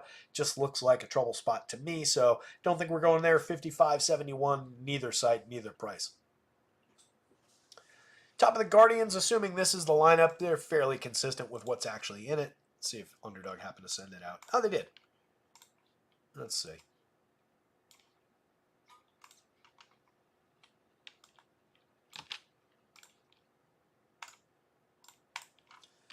Juan Jimenez, Ramirez, Naylor, Thomas, Mansardo, Junkensi, Noel. I was right. He's in the lineup on Naylor, Brian Rocchio. Nailed it. I knew Labs had that one wrong initially. So, Guardians look a little bit better than they initially projected today, than they might look in the power index, because Junkensi Noel is in the lineup. Big Christmas at a 10.99 in the home run model. Still looks pretty playable for just 4,200 in the outfield on DK, 3,200 with outfield and first base on FanDuel. Pretty tremendous. 13 home runs and 163 plate appearances at 310 ISO. The power is very real. He is a high strikeout option. But he's made killer contact so far. No reason to expect that it wouldn't continue against Jonathan Cannon. So I love that we actually got him in the lineup. Makes the Guardians a high-end target. In addition to Stephen Kwan and his quality as a table setter up at the top, he's got a 124 WRC+, 359 on base. Hits for average like crazy, puts a ton of balls in play, also capable of drawing walks. Excellent table setter off the top. Andres Jimenez continues to underperform his talent, but he is a talented guy. 252, 303, 341 is disappointing. 16 points below average for run creation is disappointing. Just 8 homers and 27 stolen bases. But a killer spot in the lineup for a guy who doesn't really strike out, just 15%. Doesn't really walk, just 4.4%.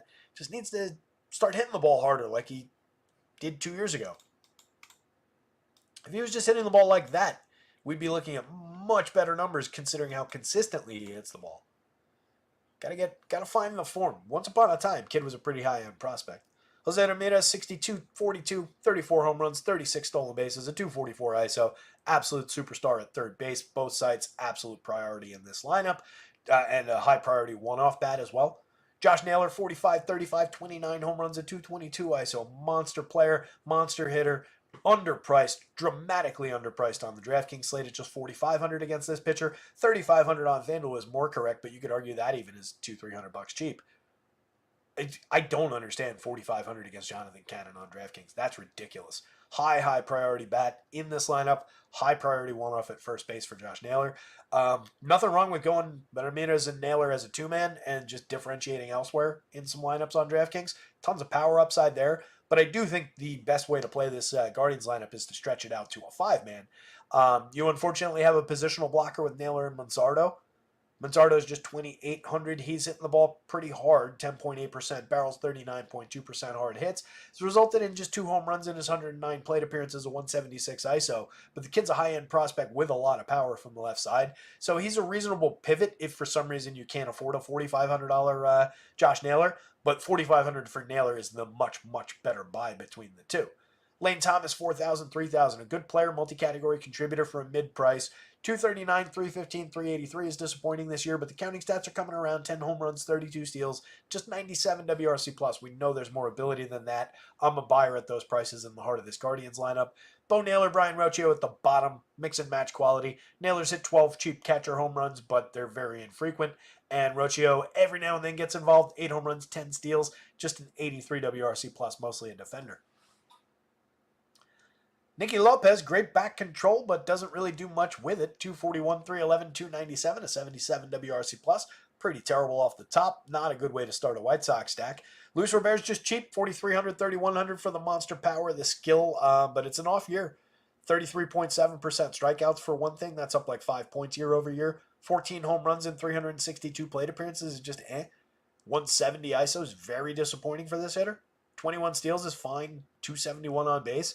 He's been part of the problem. He hasn't been like, oh, poor Luis Robert, he's a superstar on this team. I mean, he is a superstar and he's mired on this team, but he has done nothing to help this team this year. Benintendi, just bad. He's managed to hit 16 home runs because he started focusing on power, oddly, but he is not that hitter truly.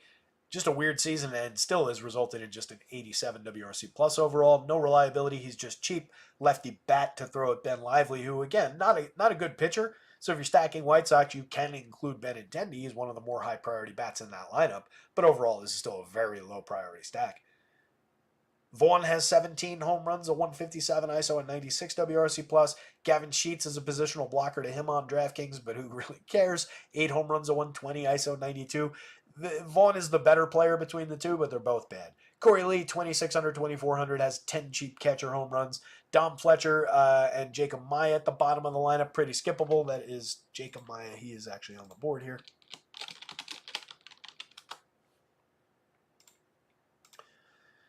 Amaya, 2,100, dead min on FanDuel, but kind of a mix and match quality. The guy I like down the bottom of the lineup, again, hit a home run last night, Brian Ramos. Decent numbers, profiles more of a Harold Ramirez type was the comp I made yesterday. More of a line drive hitter, low strikeout, put the ball in play, and hit it decently hard. But the home run, every now and then those guys come up with home runs, so that was nice upside from him yesterday at a cheap price. If you go to the White Sox today, you do include Brian Ramos.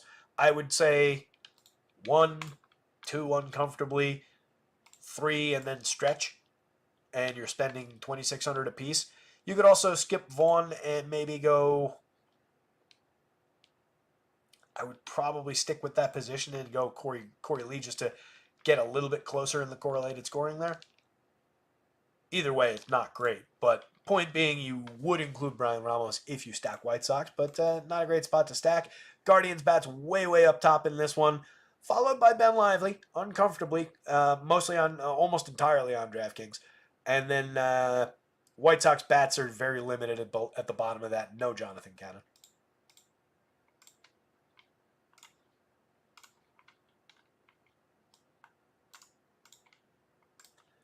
Angels lineup is here.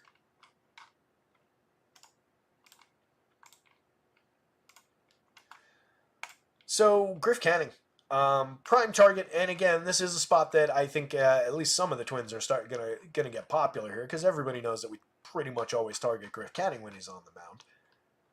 Over time, he's had a significant issue with home runs.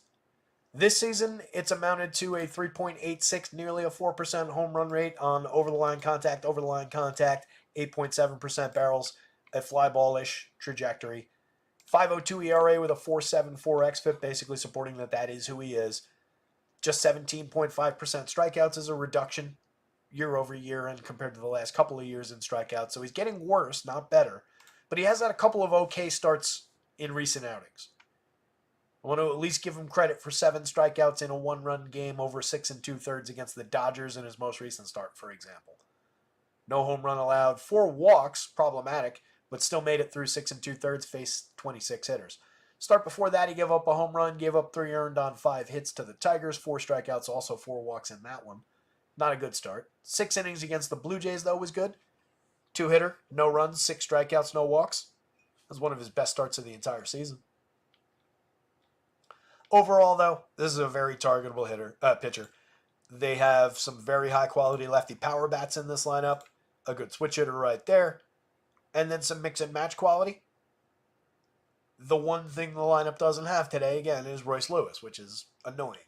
But still like the Twins' upside, and if no Royce Lewis makes them a little bit lower owned than maybe they should be, that's so much the better. There's still several guys at or around the home run mark.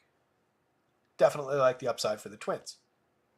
Pablo Lopez kind of obviously at the top of the board against a Angels lineup that's pushing a 27% strikeout rate in his direction. If we skip both the 40s down at the bottom from Teodosio and Cavadas, that still leaves us at 22.7, which is pretty targetable. Only Nolan Shanuel is a low strikeout hitter in this lineup. Everybody else, and Stefanich, who's non-threatening. Everybody else that's a decent hitter is pretty high strikeout. It's a pretty good target for Pablo. We've all swung and missed with Pablo in the past, but overall, pitching to a 4.05 ERA but a 3.29 xFIP this season, 26% strikeouts, a solid 13.3% swinging strike rate. Solid is spectacular, not solid. 28% CSW is okay with that swinging strike rate. Could honestly be a little bit higher, but he doesn't lose hitters to walks, just 5.1% walks. He's been decent, not great at limiting power. The premium contact numbers are all fine. The launch angle's fine. It's resulted in 3.31% home runs. A couple of home runs have gotten out against him that might not otherwise in different seasons. So a little happenstance there. Just 97.8 by Stuff Plus measurements. Again, a better pitcher than Stuff Plus might give him credit for, or makes things work with stuff that doesn't quite rate out great. But he pitches deep into ball games. He's always good for that. 6 2/3 in the last one, 7 2/3 the start before that. Hasn't failed to complete the 6th inning in 6 straight starts. And then there were 3 additional prior to that. He had 1 5-inning start against the Cubs at the beginning of August. Gave up 4 earned on 7 hits, struck out just 2. That was a limited outing, but that's not 9 out of his last 10 have been very good and have all been quality starts. 9 out of his last 10 outings have been quality starts. 7 of those he got the win as well. 2 9-strikeout games, 2 7-strikeout games in there. Not a bad run from a good pitcher. 9,100, not an unfair price on DraftKings, 10,000. It's within reach on FanDuel with how cheap bats are today and how cheap you can get in different spots. So don't dislike the option on either site. And the Angels against, pretty limited. Really don't love going to that stack. Taylor Ward off the top would be a priority bat if you do that. 4,300, 3,000. He's hit 22 home runs, kind of come back to life a little bit. 186 ISO, 110 WRC plus. Very good contact numbers. So again, a top priority bat in that lineup, but that is a low priority stack today. Even for differentiation purposes, there's other ways to go on such a deep slate. Zach Neto, one of their best players, if not their best player this year. 20 home runs, 29 steals, a 116 WRC plus. Very solid 190 ISO. 4,500 on DK, 3,300 on FanDuel. Totally playable shortstop. As I keep on pointing out, he is kind of like the top of that next tier of shortstops and priced effectively for that kind of upside. I like the player. Shanuel, 33.27, effectively priced for a guy getting on at a 336 clip. His correlated scoring ought to be a little bit better given the on base. Limited contact option as far as the power goes, but good at putting bat on ball, just 17.4% strikeouts. Also draws a good walk rate. So again, I would expect a higher WRC plus going forward. Brendan Drury, again, hilariously, they keep rotating Drury and Rendon, 2 completely ineffective veterans in that cleanup spot. He's just had a completely dead season. If you go to this team, you can play him because he's so cheap, but have zero expectations because he's been terrible over 318 plate appearances. There's really not a lot of life there. Mickey Moniak at 32, 27, 13 homers and 82 WRC plus, mix and match quality at best from the left side. Logan O'Hoppe for 38, 29, 19 home runs from the catcher. Pretty decent numbers. 11.8% barrels, 46.6% hard hits. 1 more home run than Adley Rutschman. Comparable numbers in a lot of categories for 3,800. Again, Adley's expensive. Cavadas, 22-22 across sites, 3 home runs and 57 chances so far. All power, no quality, a lot of strikeouts. Mix and match capable with a little bit of home run upside. Stefanich, mix and match, bat on ball caliber player, low strikeout, low walk, but also very weak contact so far. And then Teodosio, just 9 plate appearances, hasn't done anything yet. Looking at the Twins bats that we actually do like, love the upside for Edward Julian in the leadoff spot for just 29-25 at second base. Definitely a player I'm interested in positionally with the upside for contact, for power. He's high strikeout, but he's also draws a decent walk rate, so he stays involved for correlated scoring even when he's not homering. He's hit 8 homers in 270 plate appearances with a 139 ISO. Last year, 195 ISO with 16 homers and 408 opportunities. I'll take the upside for that hitter to return for a day against Griff Canning. 6.14 in the home run model for a very cheap second baseman, followed by Matt Wallner in the lineup, who has been absolutely tattooing the ball this year. 211 plate appearances. He's hit 11 homers. He's got a 286 ISO, a 54.5% hard hit rate, 20.2% barrels. Lefty hitter against Griff Canning. Sign me up. Absolutely include him in your twin stacks. Jose Miranda, 4,100, 2,600, another example of one of those just very good line drive hitters. Hits for average, puts a ton of balls in play, low strikeout, low walk. Very good at squaring the ball up and delivering, hard hit line drives. Good doubles hitter. 9 home runs on the season, 165 ISO, 125 WRC plus. Totally respectable, always affordable, and low owned in the 3 spot or thereabouts in this lineup. Definitely always worth including. I like going to Jose Miranda because other people don't like going to Jose Miranda for reasons. Trevor Larnach, tons of power there as well. 10.3% barrels, 44.6% hard hits. 15 homers for him with a 196 ISO and 349 plate appearances. 8.82 could honestly be a little bit higher in the home run model given Canning's struggles against lefties. Carlos Santana gets pokes left-handed today. 7.65 for him in the home run model. He's hit 20 this season. We've also gotten 20 home runs out of Ryan Jeffers. Pretty solid numbers from the catcher. Not bad price-wise either way. 3,500, 4,300 for the first baseman and the catcher. You can include both in a stack. Both are fairly high priority bats. Reasonably low strikeout as well for both hitters. Carlos Santana is very low strikeout. 16.9 this year, 16.8 last year. Jeffers has made big strides this year. I don't know how realistic it is, but it's 418 plate appearances at this point, 20.3% strikeouts, down from 27.8 last year. Two very playable veteran options late in the lineup. Brooks Lee, 31-27, both infield spots for pretty cheap on DraftKings, both middle infield spots rather. Shortstop, third base on FanDuel. I'd rather have him at second. He's hit 3 home runs in 138 chances, just a 67 WRC plus, limited bat on ball quality, so the 3 home runs look more like an outlier. Mix and match at best, and again, I'd rather have him at second base. Kyle Farmer's disappointed this season, 4 home runs, 3 steals in 199 chances. We got a lot of quality out of him last year as a sneaky late lineup option on this Twins team. 11 home runs in 369 chances last year, 14 home runs in 583 the year before. Again, nobody's idea of a actual power bat, but a guy who's always cheap and has flexibility positionally in the infield late in the lineup was always low owned. He was sneaky last year. He's been really low quality when we've gone to him this year. A few shares maybe if you build a bunch of twin stacks, but he's pretty low priority. And then Deshaun Kersey, not on either slate, unfortunately. Oh, I forgot to do that. That was Twins bats, Pablo Lopez, and then the other side, Angels bats are barely in the mix, and Griff Canning is barely in the mix. I really don't think you play Canning, even again at the 5,000. On such a deep slate, I think that 2,000 savings just probably gets gobbled up. If he goes out and has a day, he has that 7 strikeout, decent depth kind of a day like he's put up twice in a couple of recent starts, then you're in trouble. But I really think we're thin for probability on that. Reds and the Cards.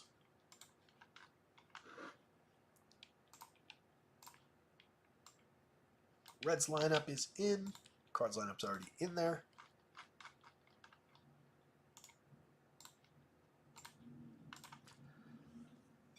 So Andre Palante, again, just really good at keeping the ball down. 0.7 degree average launch angle on the season, 4% barrel rate, just resulting in 1.93% home runs. Just unfortunately not a great pitcher outside of that. A 4.07 ERA with an absolutely identical 4.07 xFIP tells you he's exactly who he looks like. Very limited strike thrower, very limited strikeout rate.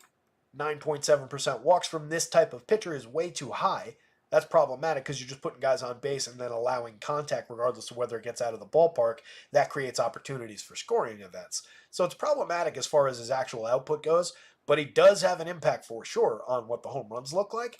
And the idea that people are apparently stacking up the Reds today is a little bit weird to me. They check into this one at a 3.82 implied total. And at least per RG's ownership, I'd actually be curious. Are other sites projecting the Reds for popularity today?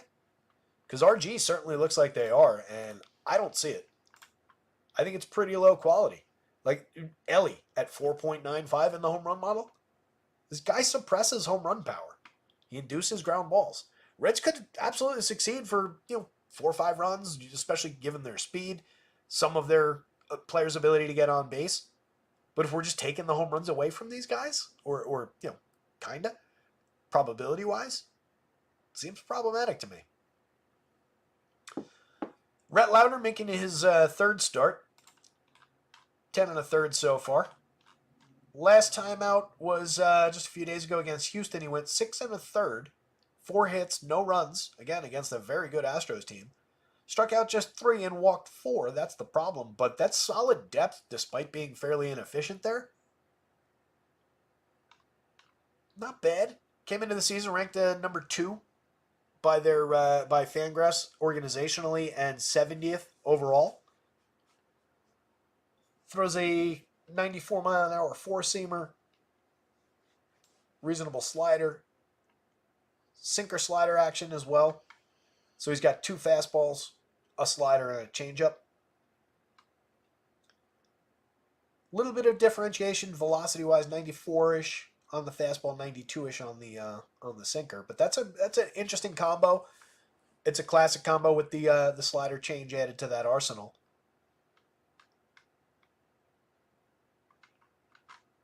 In the minors, 77 and a third over 16 starts in AA this season. 4.31 ERA, but a 2.92 xFIP. 23.8% strikeouts with a 5.6% walk. Last year in that's earlier this year. 5 starts in high A, 25 and a third. 2.49 ERA, a 3.01 xFIP, 28.4% strikeouts, and a 5.9% walk rate. Obviously dramatically accelerated, considering that we started the year in high A. But a top-end option, high-end prospect, very, very cheap on DraftKings. He's at the very least, he's in the mix here. Over here, if we get our 6 2/3 again, we're obviously in business. But, considering that 5+ is easily on the table, if he's going well, and there is additional strikeout upside beyond what we saw from him the last time out against that very good Dodgers lineup, or very good Astros lineup, rather, it's at least reasonable to expect a decent start here. I wouldn't go nuts with it, but I think he's playable at 83, and I think he's very good at 65 on DraftKings. He's a better pitching option than Palante on the other side, despite similar-looking projections. I think between the two, Louder's got the better ceiling. Top of the Reds lineup, Jonathan India, 4,600, 3,100. Not a bad option at second base. He gets on base like crazy, 348 on base, 104 WRC+. He also provides reasonable counting stat output, 14 homers, 12 steals. It's not nothing. This is a good version of the Jonathan India this year. Ellie, 23 homers, 62 steals, but again, sub 5 in the home run model today against Palante. Just takes a lot of ability to homer out of the equation. Ellie's also stolen 62 bases, getting on base at a 342 clip. He's created runs 21% better than average. Star caliber numbers. I feel like it's been a minute since some of those numbers have been ticking up, though. Don't know what the recent runs look like for Ellie.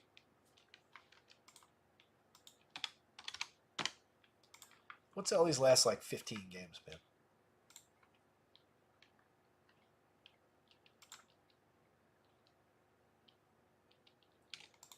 Give you even more than that. Let's say since August 20th. Where are we at? Since August 20th, just 2 home runs and 2 steals.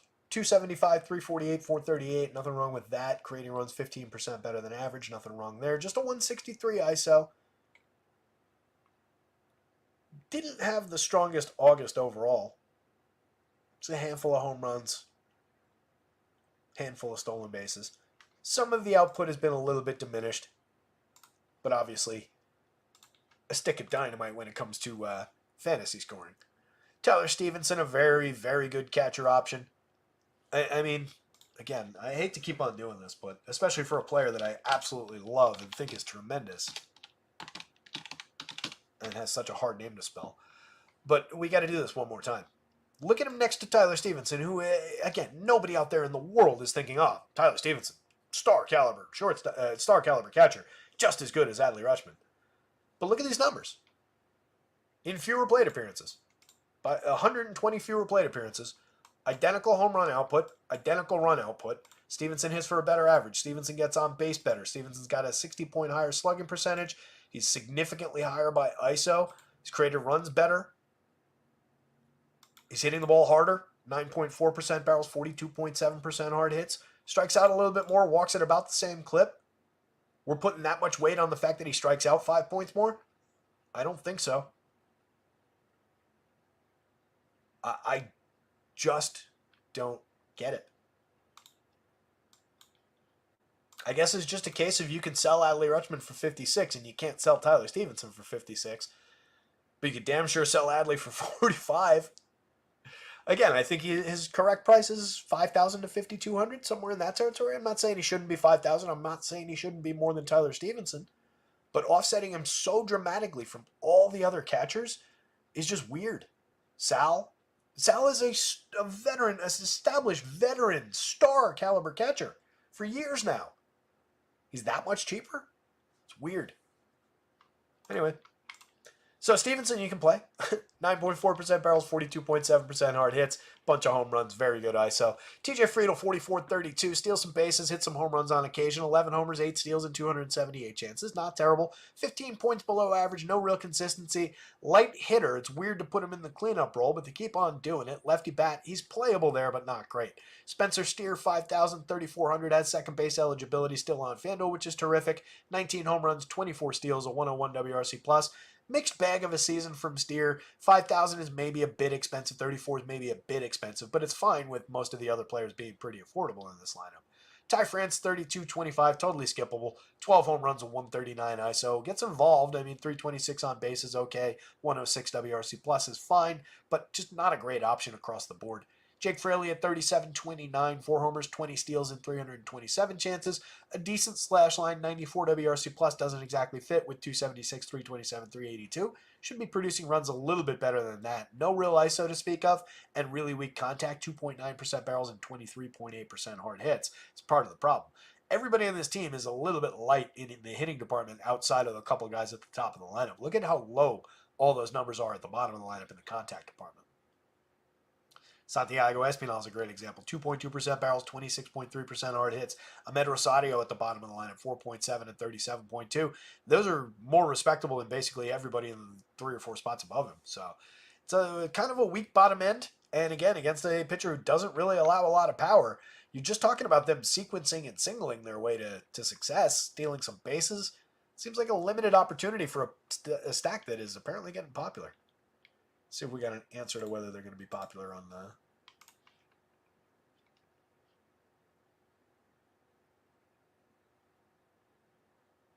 Norby scratched. If you're playing the Turbo Slate, Norby was scratched. Terry will produce an abridged version of his show. Oh, that's why I do the summary at the beginning and at the end. I try and account for people who are in a hurry. But, our purpose here is to dig in. That's just the way we go about things. So I can't call it a deep dive because that's the name of somebody else's show. That's why in a lot of tweets this year I've been trying to use alternatives for dive. So I've been like, we're gonna take a big plunge into today's slate. But the purpose of this show is to dig very, very deep. Which I think we've done pretty effectively up and down the Reds lineup. So let's take a look at the Cardinals lineup. Brendan Donovan, pretty effective off the top. 11 home runs, a 331 on base, up to a 106 WRC+. plus. The production comes and goes, but the lefty is always reasonable. He's never expensive. He's never all that popular. Just second base, that's where you'd want him anyway on DraftKings. 3 positions on FanDuel, a little flexibility. Alec Burleson behind him, a lefty with 21 home runs on the season, but I feel like it's been stuck there for a minute. That was kind of an outburst of power in 529 plate appearances. It's normalized somewhat. 166 ISO is about the correct number. 7% barrels, 40.6% hard hits. So it was a quick rush to like 21 home runs and then kind of cooled and stayed there. And I think that's about what we're getting from Burleson this season. But he's highly playable if you're going to Cardinals bats. Paul Goldschmidt, a very limited season at 244, 300, 412, a 99 WRC plus, a 168 ISO, 21 homers, still making good contact. You got to give him at least that, 10.2% barrels and 48.7% hard hits. He is now cheap for that kind of contact and for the hitter that he once was. It's just there's a lot of flaws, there's a lot of 0 days, but you can grab some upside with him that cheap. 39-28, the same thing is true about Nolan Arenado, but he's been performing even worse. He's lower strikeout, but everything else has been underwhelming. 3.4% barrels and 29.7% hard hits, most notably. 15 home runs, a 127 ISO, right at league average for run creation. He's 39-28 now for good reason. He's still playable, still a part of Cardinal stacks if you go there, but the diminishment is very, very real and frightening for this player right now. Lars Nootbaar, 34-28, 9 home runs, 7 steals. A good contributor of counting stats when he's going right. He's just another outfielder outside of how hard he's been hitting the ball. 9.4% barrels and 50.6% hard hits from a fairly low strikeout hitter. Shouldn't be ignored. He's capable of contributing more than he has in 344 chances. I think you include him in stacks of Cardinals if you go there and just kind of expect more going forward. If the season was another 3 months long, I would say he'd have another good, he'd round into form and have a good rest of the season. There's only a few weeks left, so we'll see what the numbers end up looking like. Jordan Walker, 111 plate appearances of mediocrity so far this year. 180, 243, 310, pretty bad. Was decent in AAA, but not great. Had a much better year last year in the show than people gave him credit for. Just kind of suffering from getting jerked around by this team a little bit. They should just put him in the major leagues and leave him in the major leagues. Limited output this season, mix and match quality. Thomas Segisi not on either site. You don't have to worry about him. Pedro Paz and Michael Ciani at the bottom of the lineup. Totally skippable players. Neither one has contributed much this season.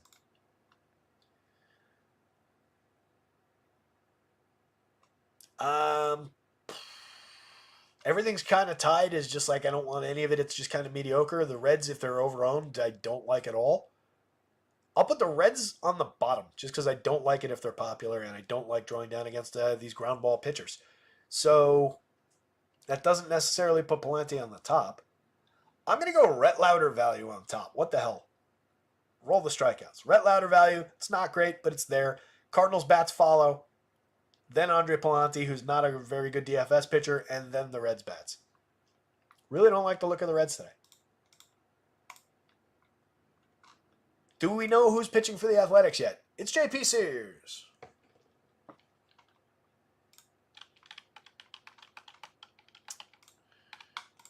Was not here. I can grab Sears quick enough, though.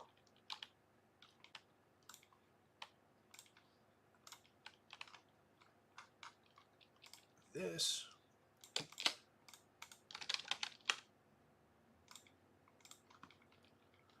All right. Sears in here over top of, where was Beto?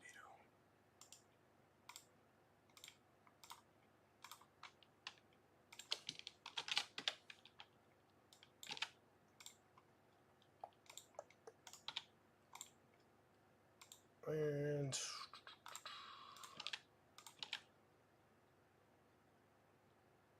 against Houston, a little bit more juice than that.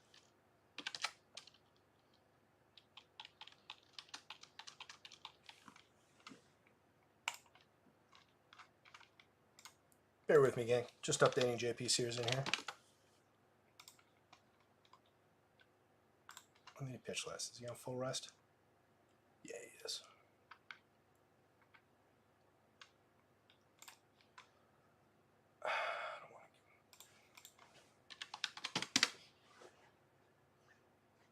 All right, that'll do it.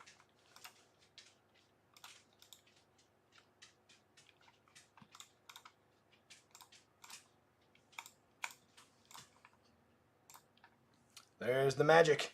J.P. Sears on the mound for the Athletics. Spencer Arrighetti on the mound for the Astros. Astros in the change. The home run numbers go up because, again, Beto, for no good reason, has been good at limiting home runs. So that was reflected earlier in the day. But obviously that's going to change against Sears, who is a little bit more gettable in that department. He's not bad for home runs, but he does give up a decent amount of barrels, just under the threshold for hard hits, a little bit below the threshold for exit velo, but it's on a fly ball trajectory typically. So 3.34 is pretty realistic in the home run model. We will get to the Astros lineup momentarily. Let me grab the confirmed. I thought as much. This projected did not have Kyle Tucker in. And the A's.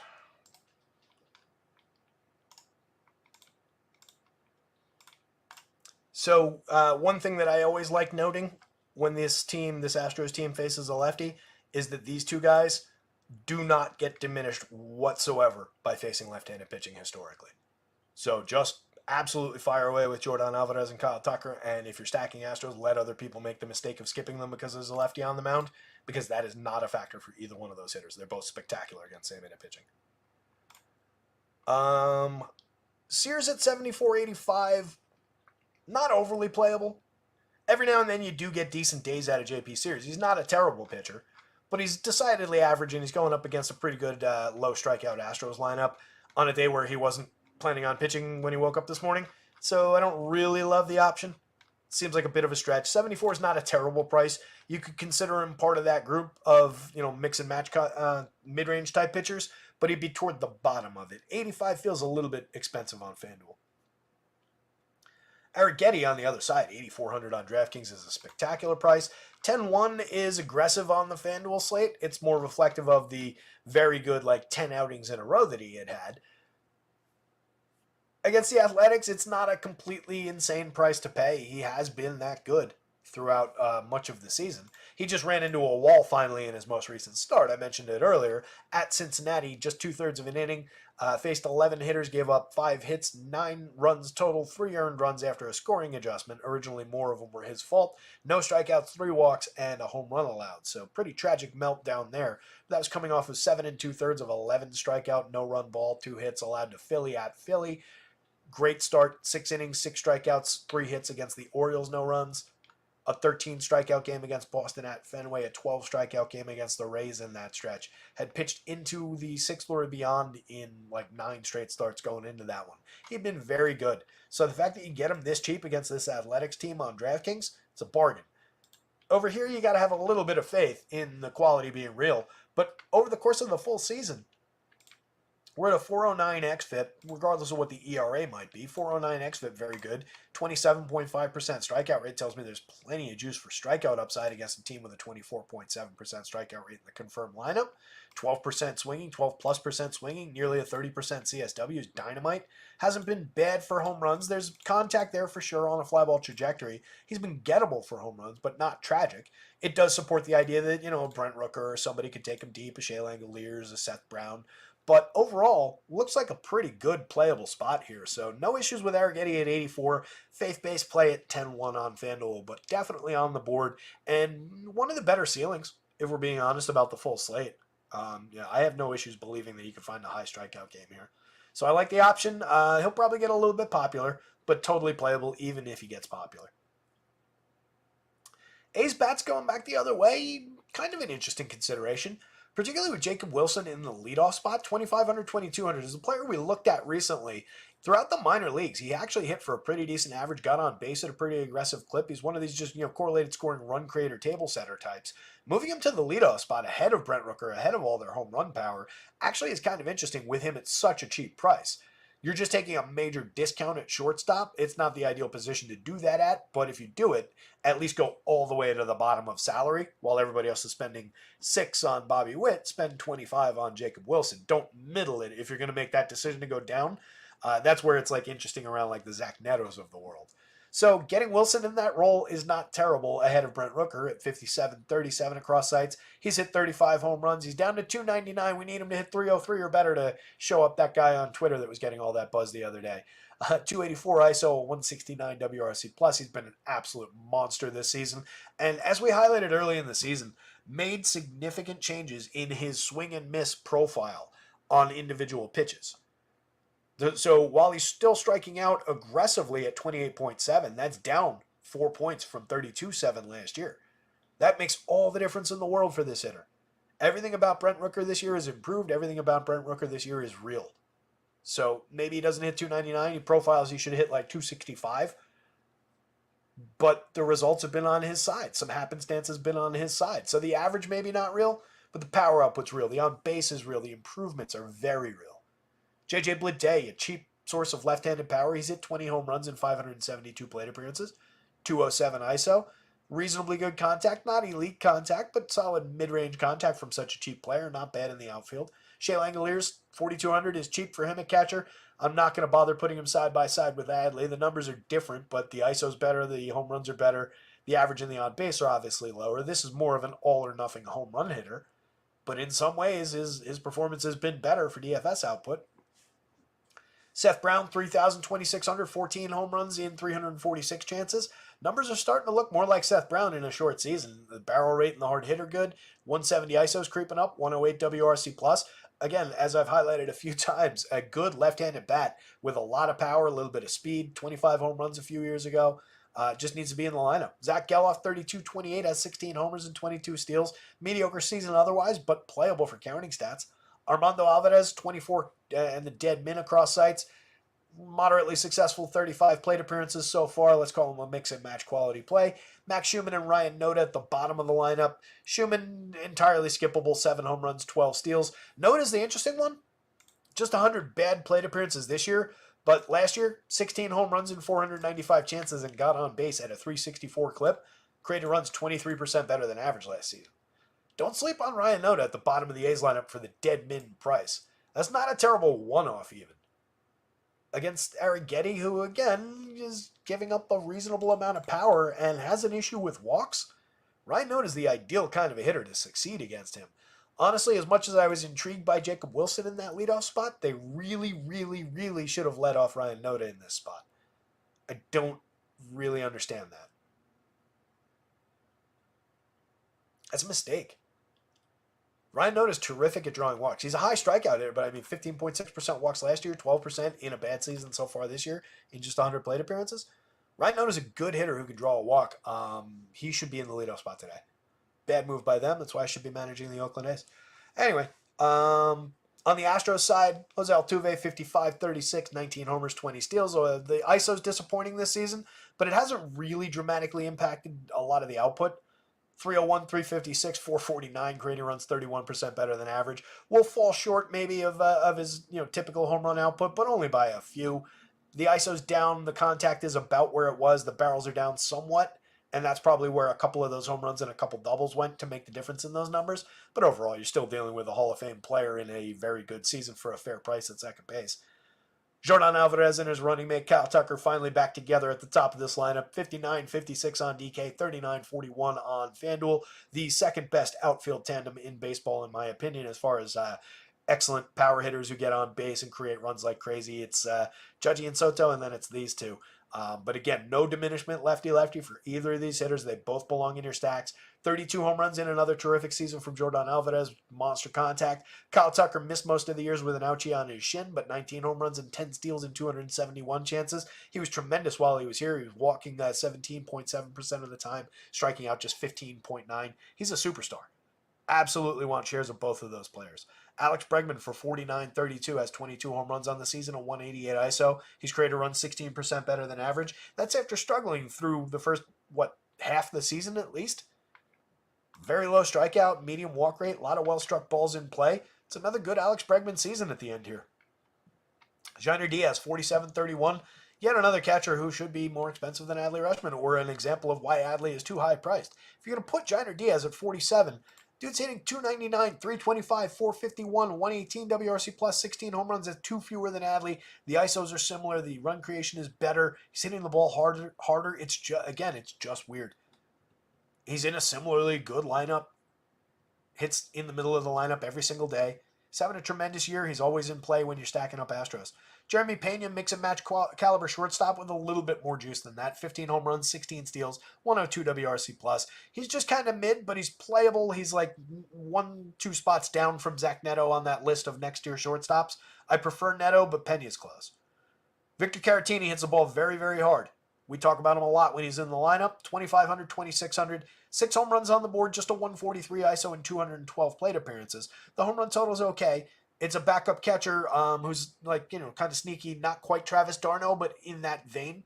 7.1% barrels, 45.8% hard hits this year. Last year, 5%, 44.7%. Year before, 6.3 and 43.5. He's always hit the ball hard, always been fairly low strikeout, medium walk, and moderate home run totals for a sneaky, cheap backup catcher. Also first base eligible on DK. If you need him there, you put him there. Jake Myers, 3,200 mix and match quality, 12 homers, 10 steals. Chas McCormick, a disappointing year, but he's very cheap for his talent. 5 home runs, 8 steals. Very bad season this year. Last year, 22 homers, 19 steals, and a very good season with a 216 ISO. Continue to go to McCormick for cheap pricing if you build a bunch of Astros stacks. Not a priority in your first one, but he's always playable. Arrighetti, Astros bats, A's bats. Really, it's no JP Sears, honestly. I'm not feeling the JP Sears spot today. A lot of games to go. This has been a long show.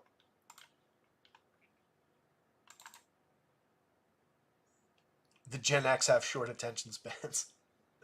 All the Gen X cooks on MasterChef are out. If you're watching MasterChef, I'm a sucker for good cooking show.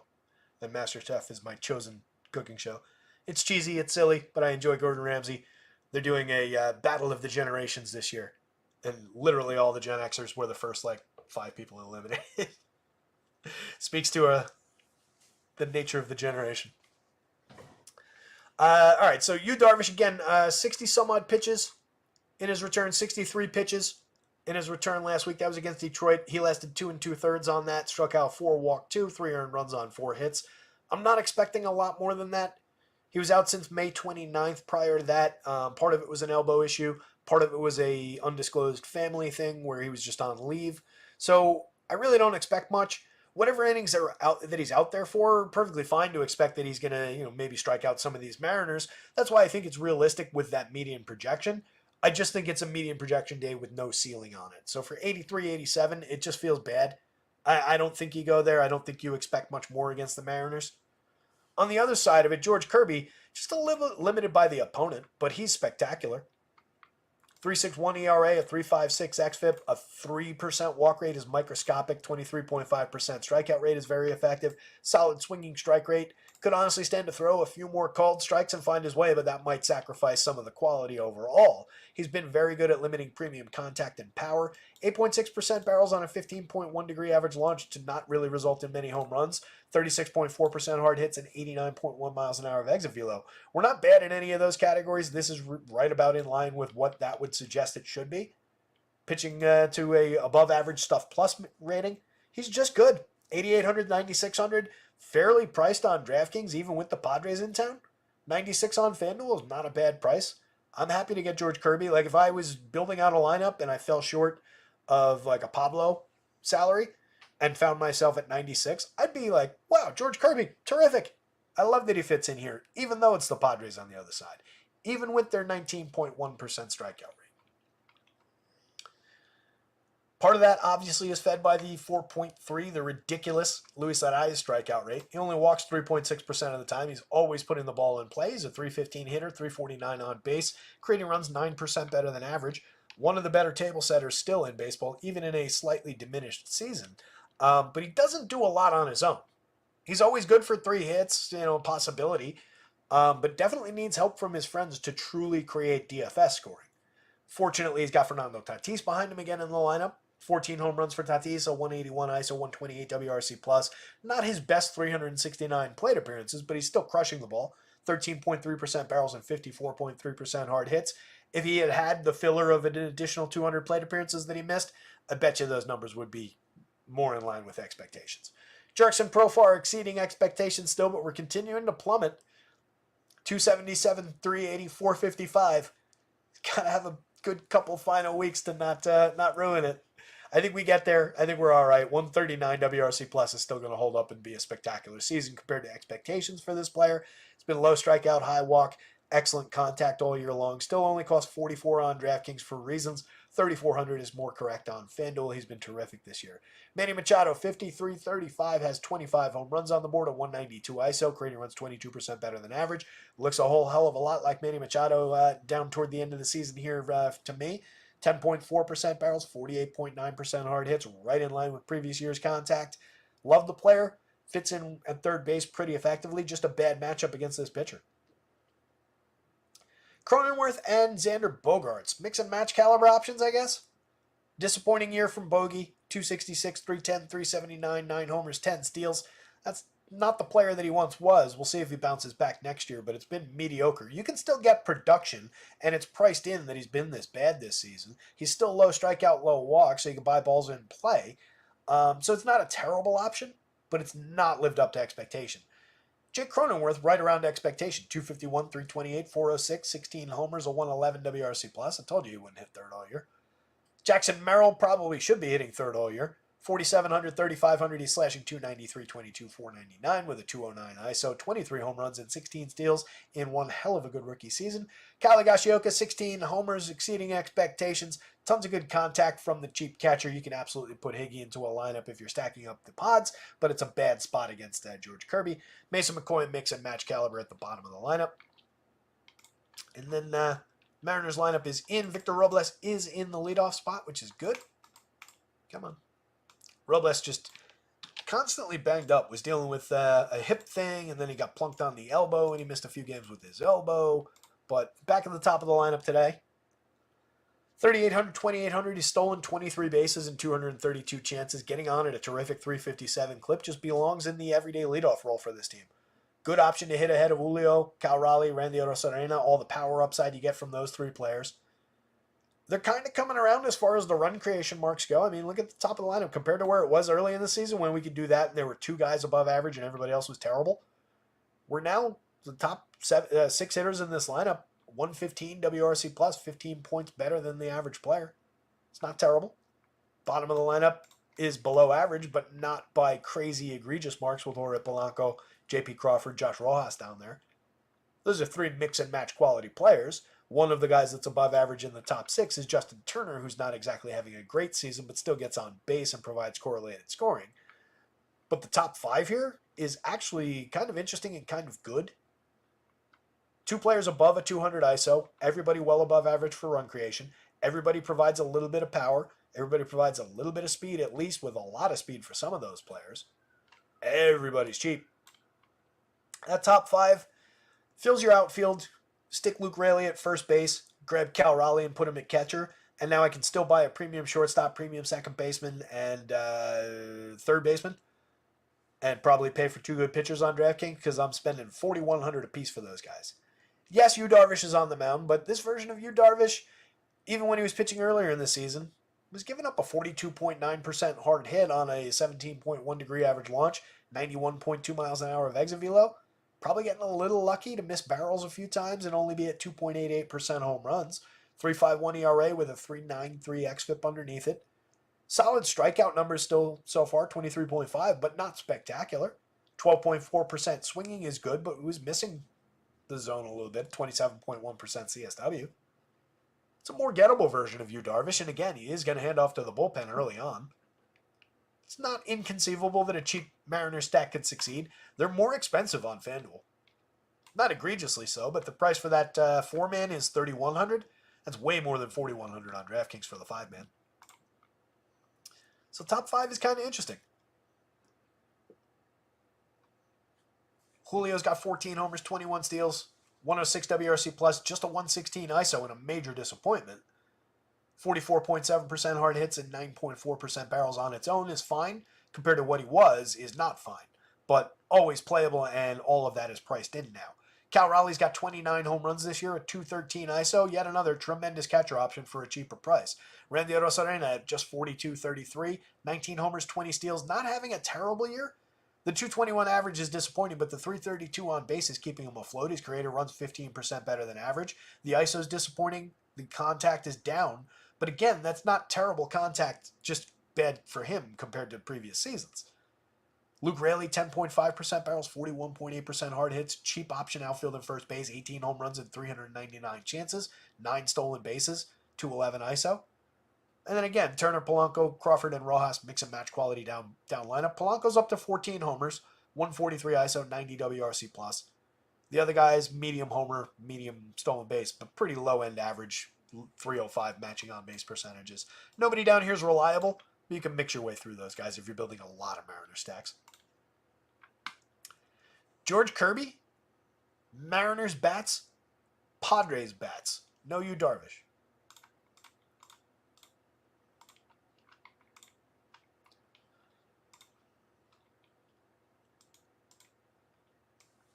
I don't love the looks of Evaldi against the Diamondbacks, really.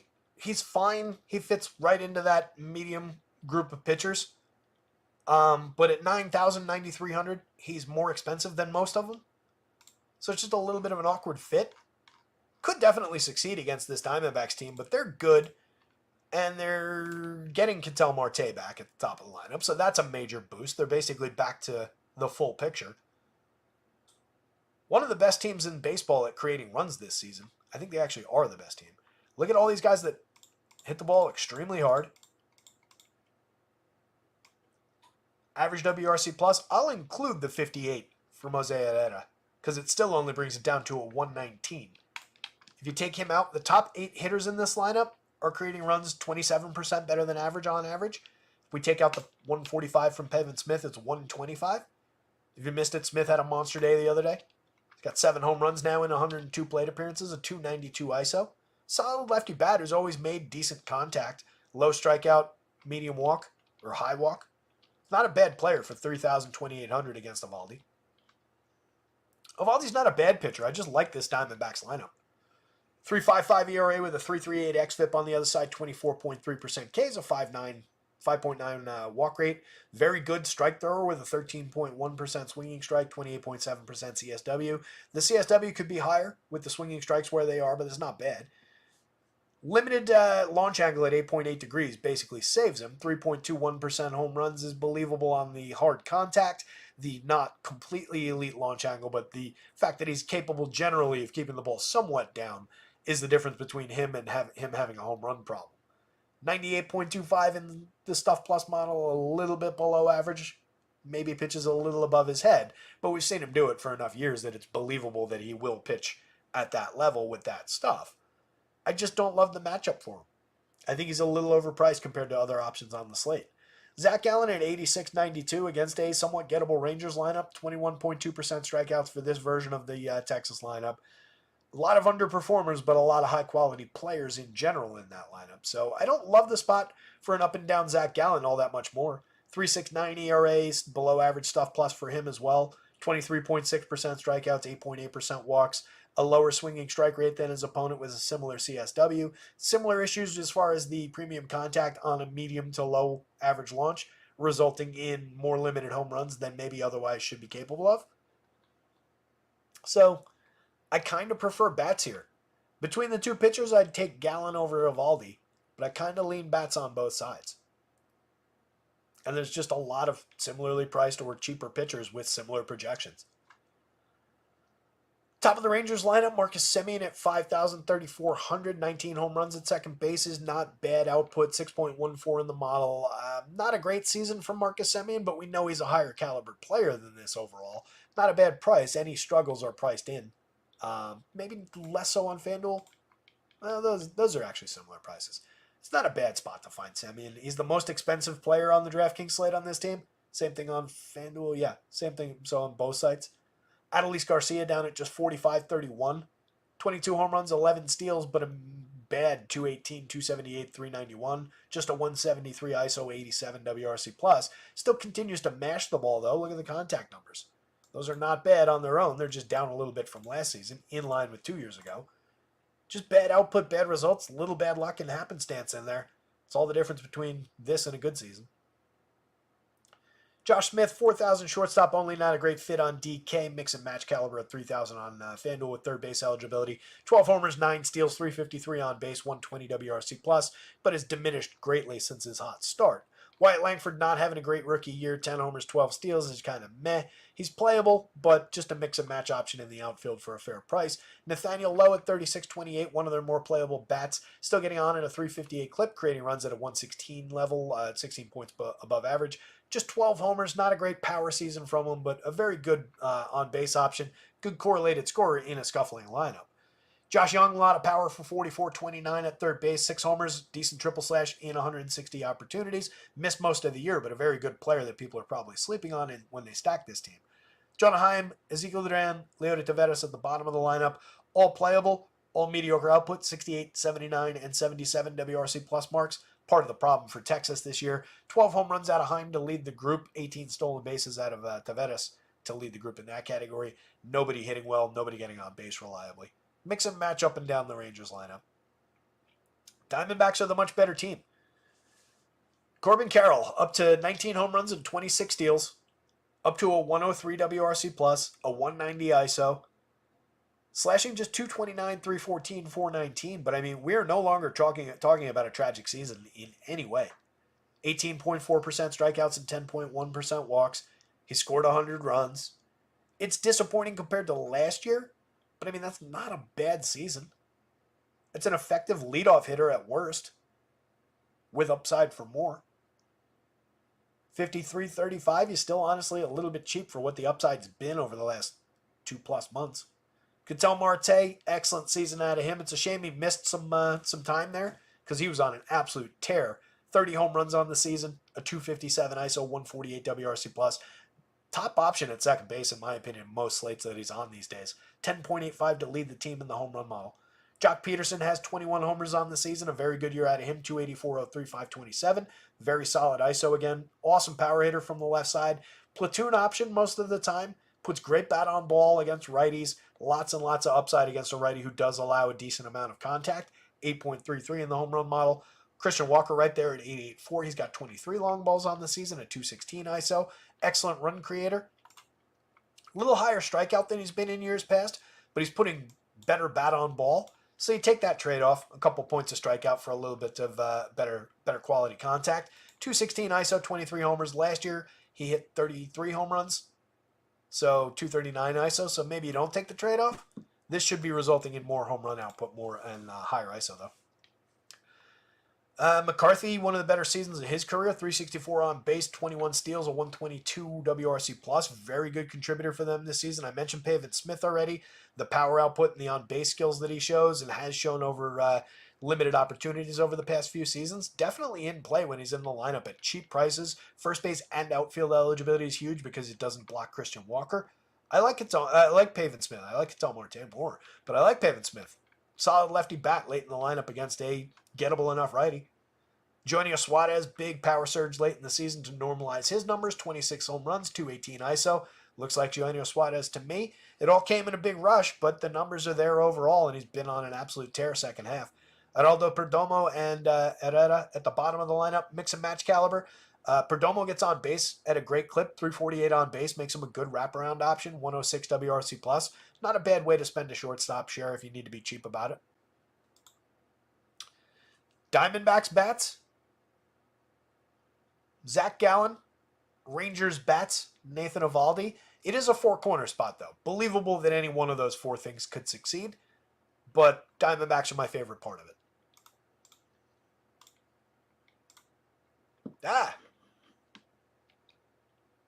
What did I not do?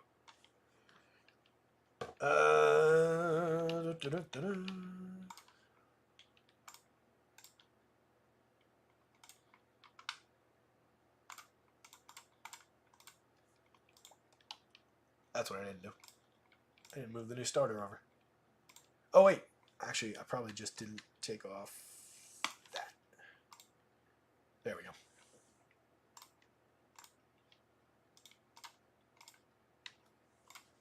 Landon Roop on the hill for the Giants. 4,000 dead men on DK. I got to get back to his game log and his information because I wasn't prepared to talk about him at the beginning of the show. AAA this season, 6 starts, 21 and a third, 3.80 ERA with a 4.11 xFIP and a very good 33.3% strikeout rate, but a 15.6% walk rate.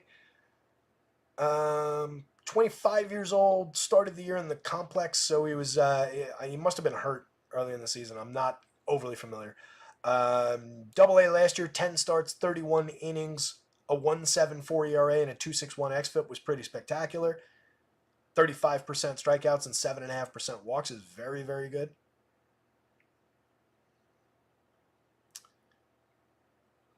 Looks like he was a converted reliever from 2022. 48 and 2/3 in A-ball, just 2 starts. I'm not sure if that was just how they were building him up or if that was a true reliever. Not great prospect ratings. 12th round pick back in 2021. Not a huge prospect profile of any kind.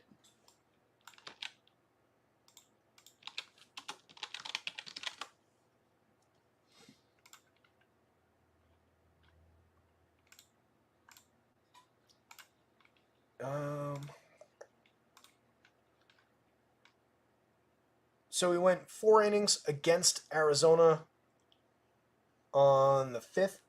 So 5 days ago. That was in bulk relief, but it's, a start-ish. 5 strikeouts, 2 walks, just 1 hit allowed, no runs. Against what we just established as a good Arizona team. Most of his work has come in relief in the show.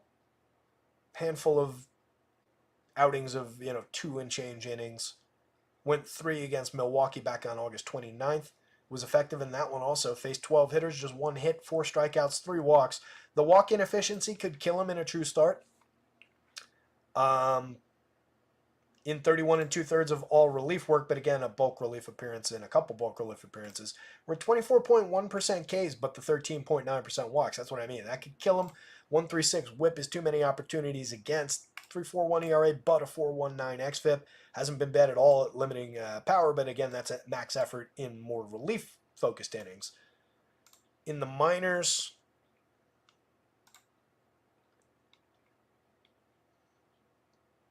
no issues whatsoever with power over the minimal outings that he's had in the minor leagues.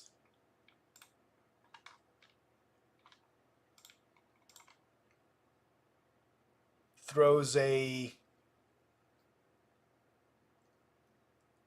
sinker curveball combination, which is interesting. In limited action, he's utilized, and again, mostly in relief, he's utilized his curveball 45% of the time and 39% of the time throwing his 94-mile-an-hour sinker, and then mixes in very infrequent four-seamer and a couple of changeups and a slider. But it's primarily curveball sinker, and it's been effective, but probably a little deceptively so. He does have a good whiff rate. Give him that.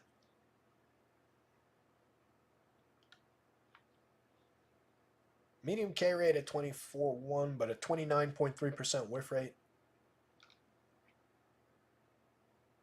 6'2", 205 pounds, 77th percentile extension. I always like looking at extension. The length at which you release the ball. For the Deadman price on DraftKings, 4,000, you can roll the dice. The Brewers are good, but 24.6% strikeouts. They're just good at drawing walks, too. Look at all those double-digit walk rates. So you're probably running into a problem there. 10.1% collective walk rate for that projected Brewers lineup. That's problematic for a pitcher who struggles with walks, but on the right day, he could buzz through this team for 4 or 5 innings. You're probably not buying a win. I would expect it's probably going to be a 4-inning outing. But maybe at the dead at 4,000 on DraftKings, maybe you can mix them in for some SP2 shares. 55 on FanDuel. I really question if we're getting up near that quality start, and you would have to absolutely drill the right bat. Gets pretty thin on FanDuel. Savali's the buy, though. 85 on FanDuel fit right into the lineup that I built as my placeholder. We'll see what happens to that because it had Royce Lewis in it and got an hour plus to fix it. 6,300 on DraftKings is where he's absolutely fantastic, though. That is just way too low. For the season, I mean, he hasn't even been bad. He had some really, really ugly starts early in the season, and he was bad. He's given up too many home runs this season at 4.13% over his 140 and a third innings in 27 starts. The 4.62 ERA is bad, but it's normalized a little bit by a 4.25 xFIP that's approaching more around what we expected. 22.1% strikeout rate isn't bad. It's not great, but it's not bad. It's around the average. 7.6% walk rate is, again, same thing. Not bad, around the average. Not terrible for contact, which means that those home runs were probably a little bit of bad luck, misfortune, happenstance working against, however you want to express that concept. Limited swinging strikes, limited CSW, hasn't become the strikeout pitcher that we were hoping he would grow into when he moved to Tampa Bay last year, as I've been saying all year long, but effective enough to get through a Giants team with a 28.1% strikeout rate against. I love the upside in this one, and again, this is going to be a game played in the 50 degrees range, so a lot of upside for pitching. This ballpark in general supports pitching upside. I like the spot for Savali. Even if we don't get there, it's the right play. Brewers lineup in bad hitting conditions and going up against... Ooh, that's interesting. Roop's ability to check power, I didn't notice while I was talking about him, but has severely limited in the numbers the Brewers home run rate now. That might be a little artificial, but it's just based on what he's done, right? It's difficult to change what the output's been, and as I said, that held up through the minors, that he is good at limiting home runs. So they probably have a little more upside than this, but it's little healthy skepticism about the Brewers' ability to homer against this guy. Bryce Turang, interesting buy off the top, 41 steals, a 317 on base, but below average by 9 points for run creation. Could be better. Jackson Chourio is way too cheap at 4,400 though. 19 home runs, 20 steals, a 189 ISO, 118 WRC plus, an absolute tremendous since the All-Star break. He is too cheap at 4,400 by $600-700 at least, and probably more. 3,300 is more correct on FanDuel, but probably a little light. William Contreras for 49, too cheap. 34, where you have to play catcher, is another guy I could put right next to Adley Rushman and show you better numbers across the board for a lower price. I won't do it because we're running short on time, but it's there. You can do it yourselves. Garrett Mitchell, 31, 24, mix and match quality in the middle of the lineup. Willie Adames, monster season out of Willie. 30 home runs, 18 steals, 218 ISO, 122 WRC+. He's a killer shortstop option. He's probably, as much as Zach Neto's the top guy in that next tier, Willie is probably very much the bottom guy in that top tier of shortstops. He's been that good this year. Jake Bauers, 3,300, 2,600, a little bit of lefty pop, 11 homers and 11 steals, but just a 193, 304, 367 hitter. Pretty disappointing season. The ability to turn on the ball in the right situation and against a righty and a limited inexperienced righty, maybe he gets there. But again, kid's been good at limiting power so far, and the ballpark is working against the home run upside for all these hitters. Rhys Hoskins included, 2.18 for Rhys in the home run model, 23 on the season, a 199 ISO, but effectively limited in this situation. Also a high strikeout guy, could support the upside for Roop. Blake Perkins, Joey Ortiz, mix and match quality at the bottom of the lineup, 94 and a 108 WRC+. Both guys have been good at getting on base. Both guys contribute a little bit in the stolen base department, 332, 338 on base percentages. You could take one of them and wrap them around to the top of this lineup, but putting both in is probably a stretch. The Giants are believable. If you build a big wall of Savali, you should probably offset it with some Giants hedge. They do have a decent amount of power, but again, power's working. The ballpark works against the power output in this game. But Yaz is a decent lefty power stick off the top of this projected lineup. I'm not going to stop and see whether the confirmed is, and I'm just going to keep plowing ahead. Yaz, 5.44 with 13 home runs on the board, a 190 ISO. Elliot Ramos, tremendous breakout season, 20 home runs, 273, 327, 479, a 206 ISO. Creating runs 24% better than average. The only guy in the entire game above average for above the magic number for home run upside. Matty Chapman, 46.32, is effectively priced 8.14 in the home run model. He's hit 23 and stolen 15 bags with a 200 ISO. Very, very solid season from Matt Chapman. Michael Conforto, very effectively priced at 39.29. He's hit 16 home runs and 436 chances. He's got a 203 ISO from the left side. Hits the ball very, very squarely with an 11.2% barrel and 46% hard hits. Can absolutely get some Conforto in your lineups.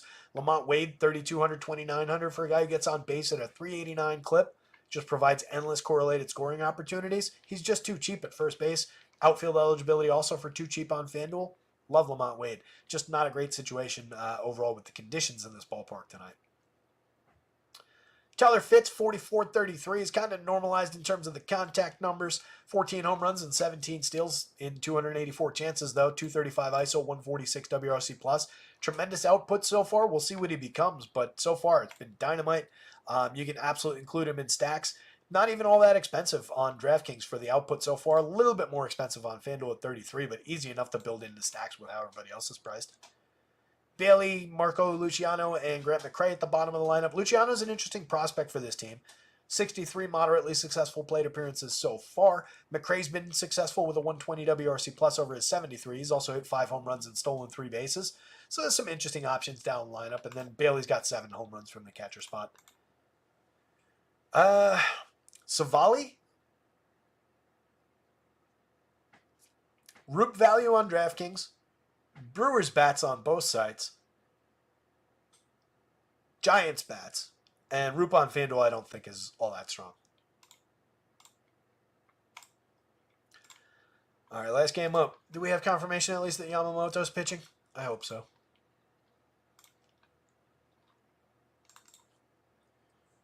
Down playback on Bush. Says single entry with Savali, Arrighetti, Alonso, Turang, Witt. Need a third baseman, 4,300 or lower. Pham, Mitchell, Melendez. So you've got a Pham, Witt, MJ with an Alonso, Turang, Mitchell. It looks like you don't have a catcher in there yet either, right? Or am I missing your catcher in there?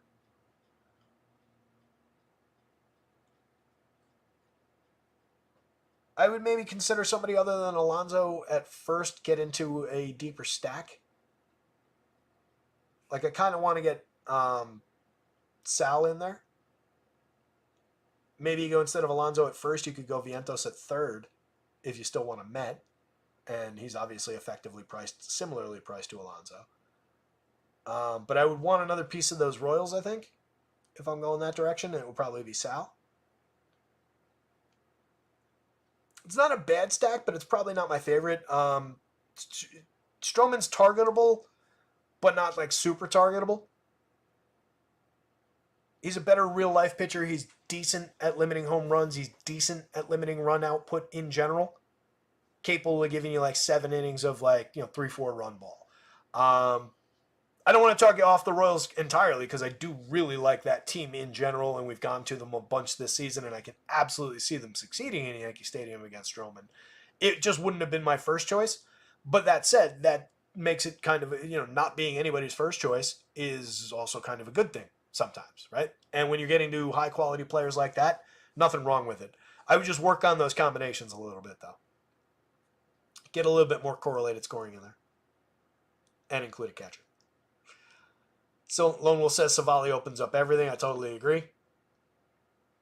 Savali stacked with Boston or New York Yankees. I love it. You can fit an SP1 in there. Absolutely. Yep. And he does the same thing on FanDuel.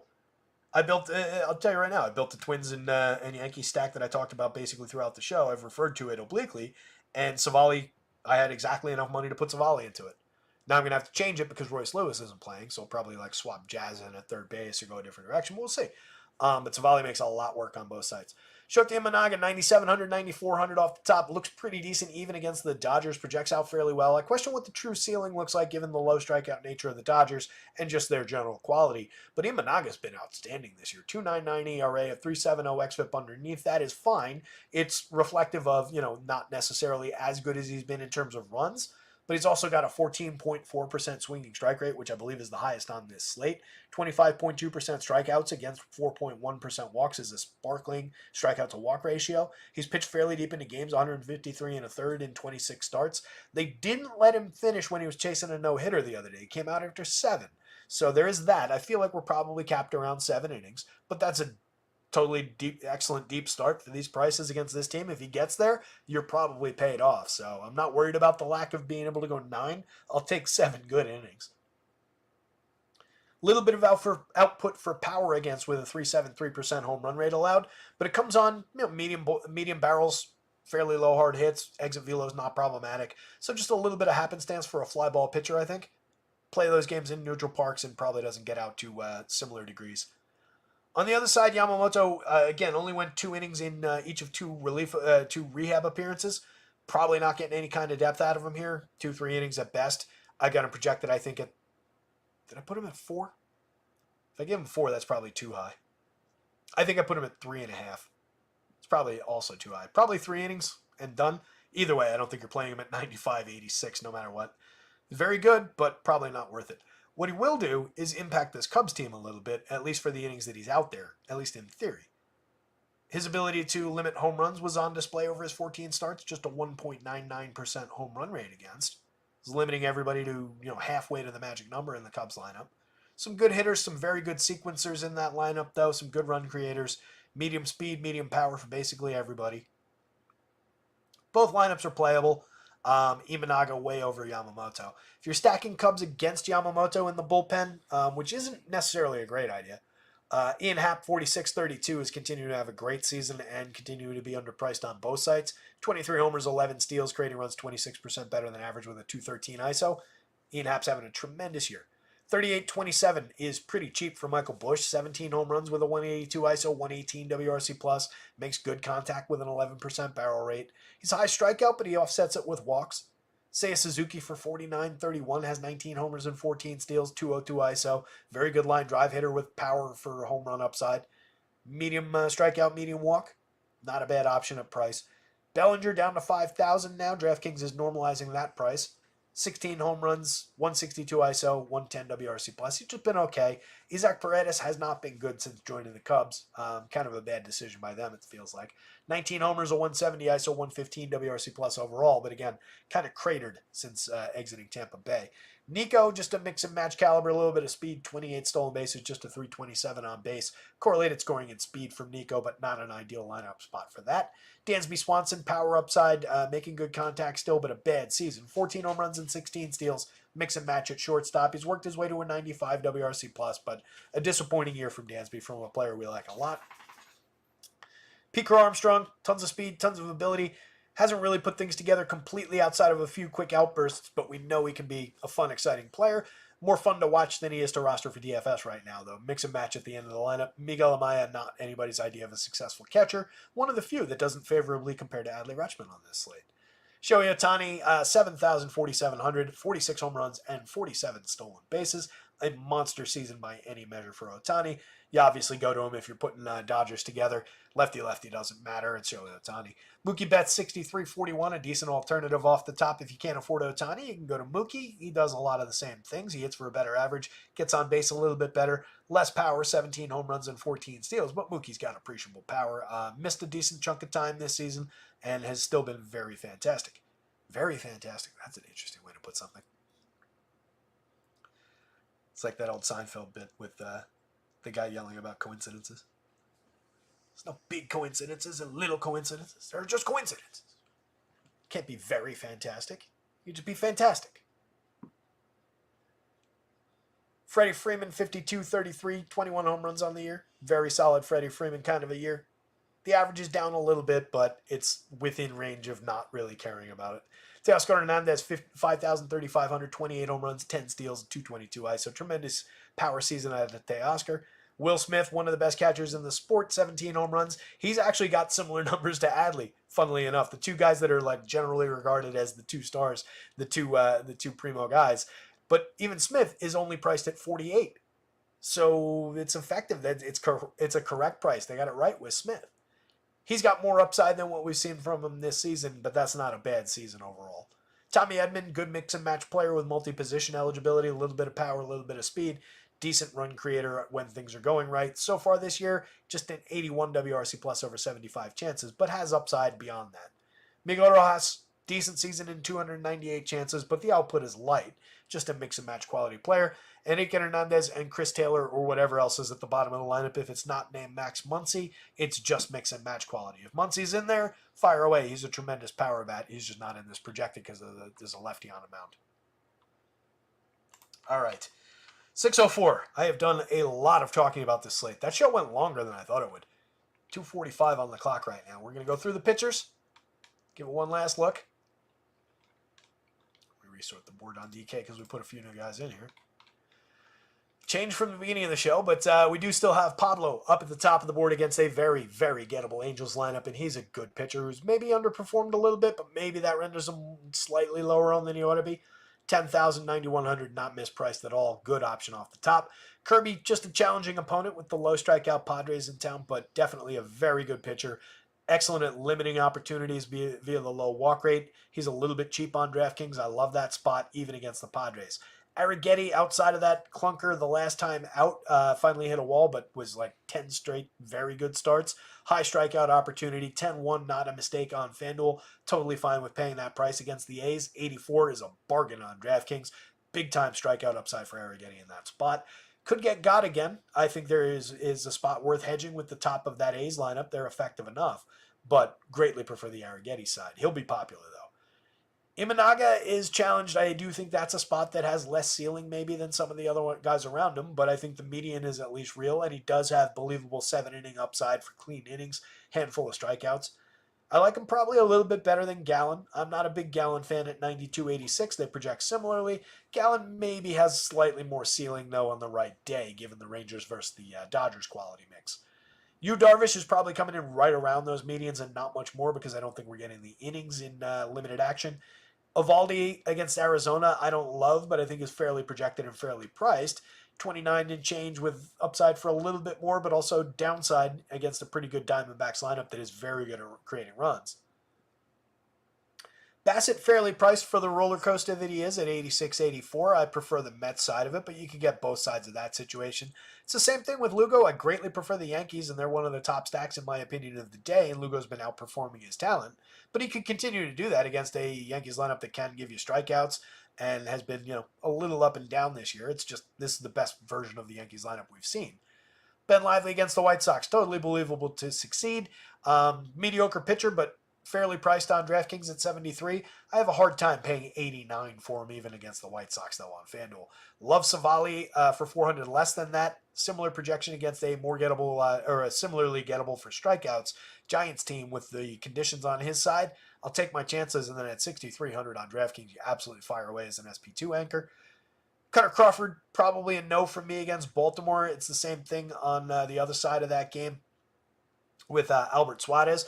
Between the two, I would rather have Cutter Crawford, but you don't need either of them. They're just, medium priced and don't project out great by comparison to everybody else on the board. David Peterson, maybe some strikeout upside if he continues to find his strikeout form. Big performance in the last one. Little expensive for my taste on FanDuel, a little bit less so on DraftKings, but among all those guys on the board, he is one of the more highly priced guys. So you can spread out ownership and dance around Peterson if you don't like that spot. It's borderline. It's like right at the maximum price I would want to pay for that spot against the Blue Jays, I think. Stroman, just playable, better real-life pitcher. Ozzie, stop that. Stroman, the cat's on the other side of the makeshift barrier that I have trying to tear it down. I didn't want to lock him up today, so I just made a little wall.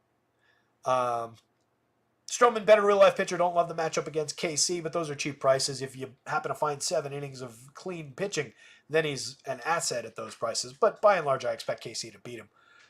Rhett Lauder, playable against St. Louis, especially on DK at 65. Yamamoto, unplayable at both prices. He's not going to pitch enough. Palante, no real upside, just good at limiting hitters and good at limiting run creation against. So it makes me not like that Cincinnati stack, but I don't have to rush out and roster Palante for that. Suarez is a no. Roop is kind of interesting just because he's 4,000 on DK with a little bit of strikeout upside in his pocket, but I don't love the matchup against Milwaukee, and he's got a walk problem that they could definitely take advantage of. Griff Canning's a target for bats for me, but he's very cheap on DraftKings at 5,000, maybe a few shares in 150 lineups. Canning is a hard no.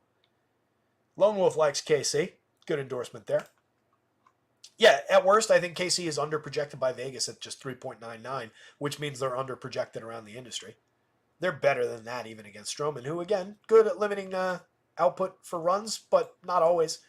Gettable enough. Home run board, and then we're out of here. I got a lot of updating to do.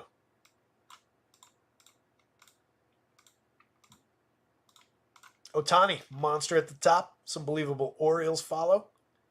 Kyle Tucker and Jordan Alvarez not too far behind. Again, do not suffer lefty-lefty at all, so don't worry that JP Sears, a lefty, took over that start. Tucker and Alvarez look tremendous for power upside and all their usual quality. Jose Ramirez, not a bad option. Tyler O'Neill and Rafi Devers from Boston both putting numbers on the board. There's Tristan Casas a few spots later. I'm sure that our guy Wilyer Abreu's around here somewhere. There he is. 6.87. Could be a little higher, honestly. If I gave him a totally up-to-speed projection update, it might be a little bit higher. Cleveland looks really good, but they're going to be chalky for sure. I'm intrigued by the Yankees bats. Even with as much as Lugo's been good, I really like the construction of that lineup today. I think they got upside. I like the Twins a lot. Royce Lewis, unfortunately, that top-ranked home run number, they're not playing. But you get decent power upside out of Jeffers, out of the lefties like Wallner and Larnach in that lineup. So I like that spot too. Anyway, 6:10. Let me go get some stuff updated, huh? Good luck out there tonight, gang.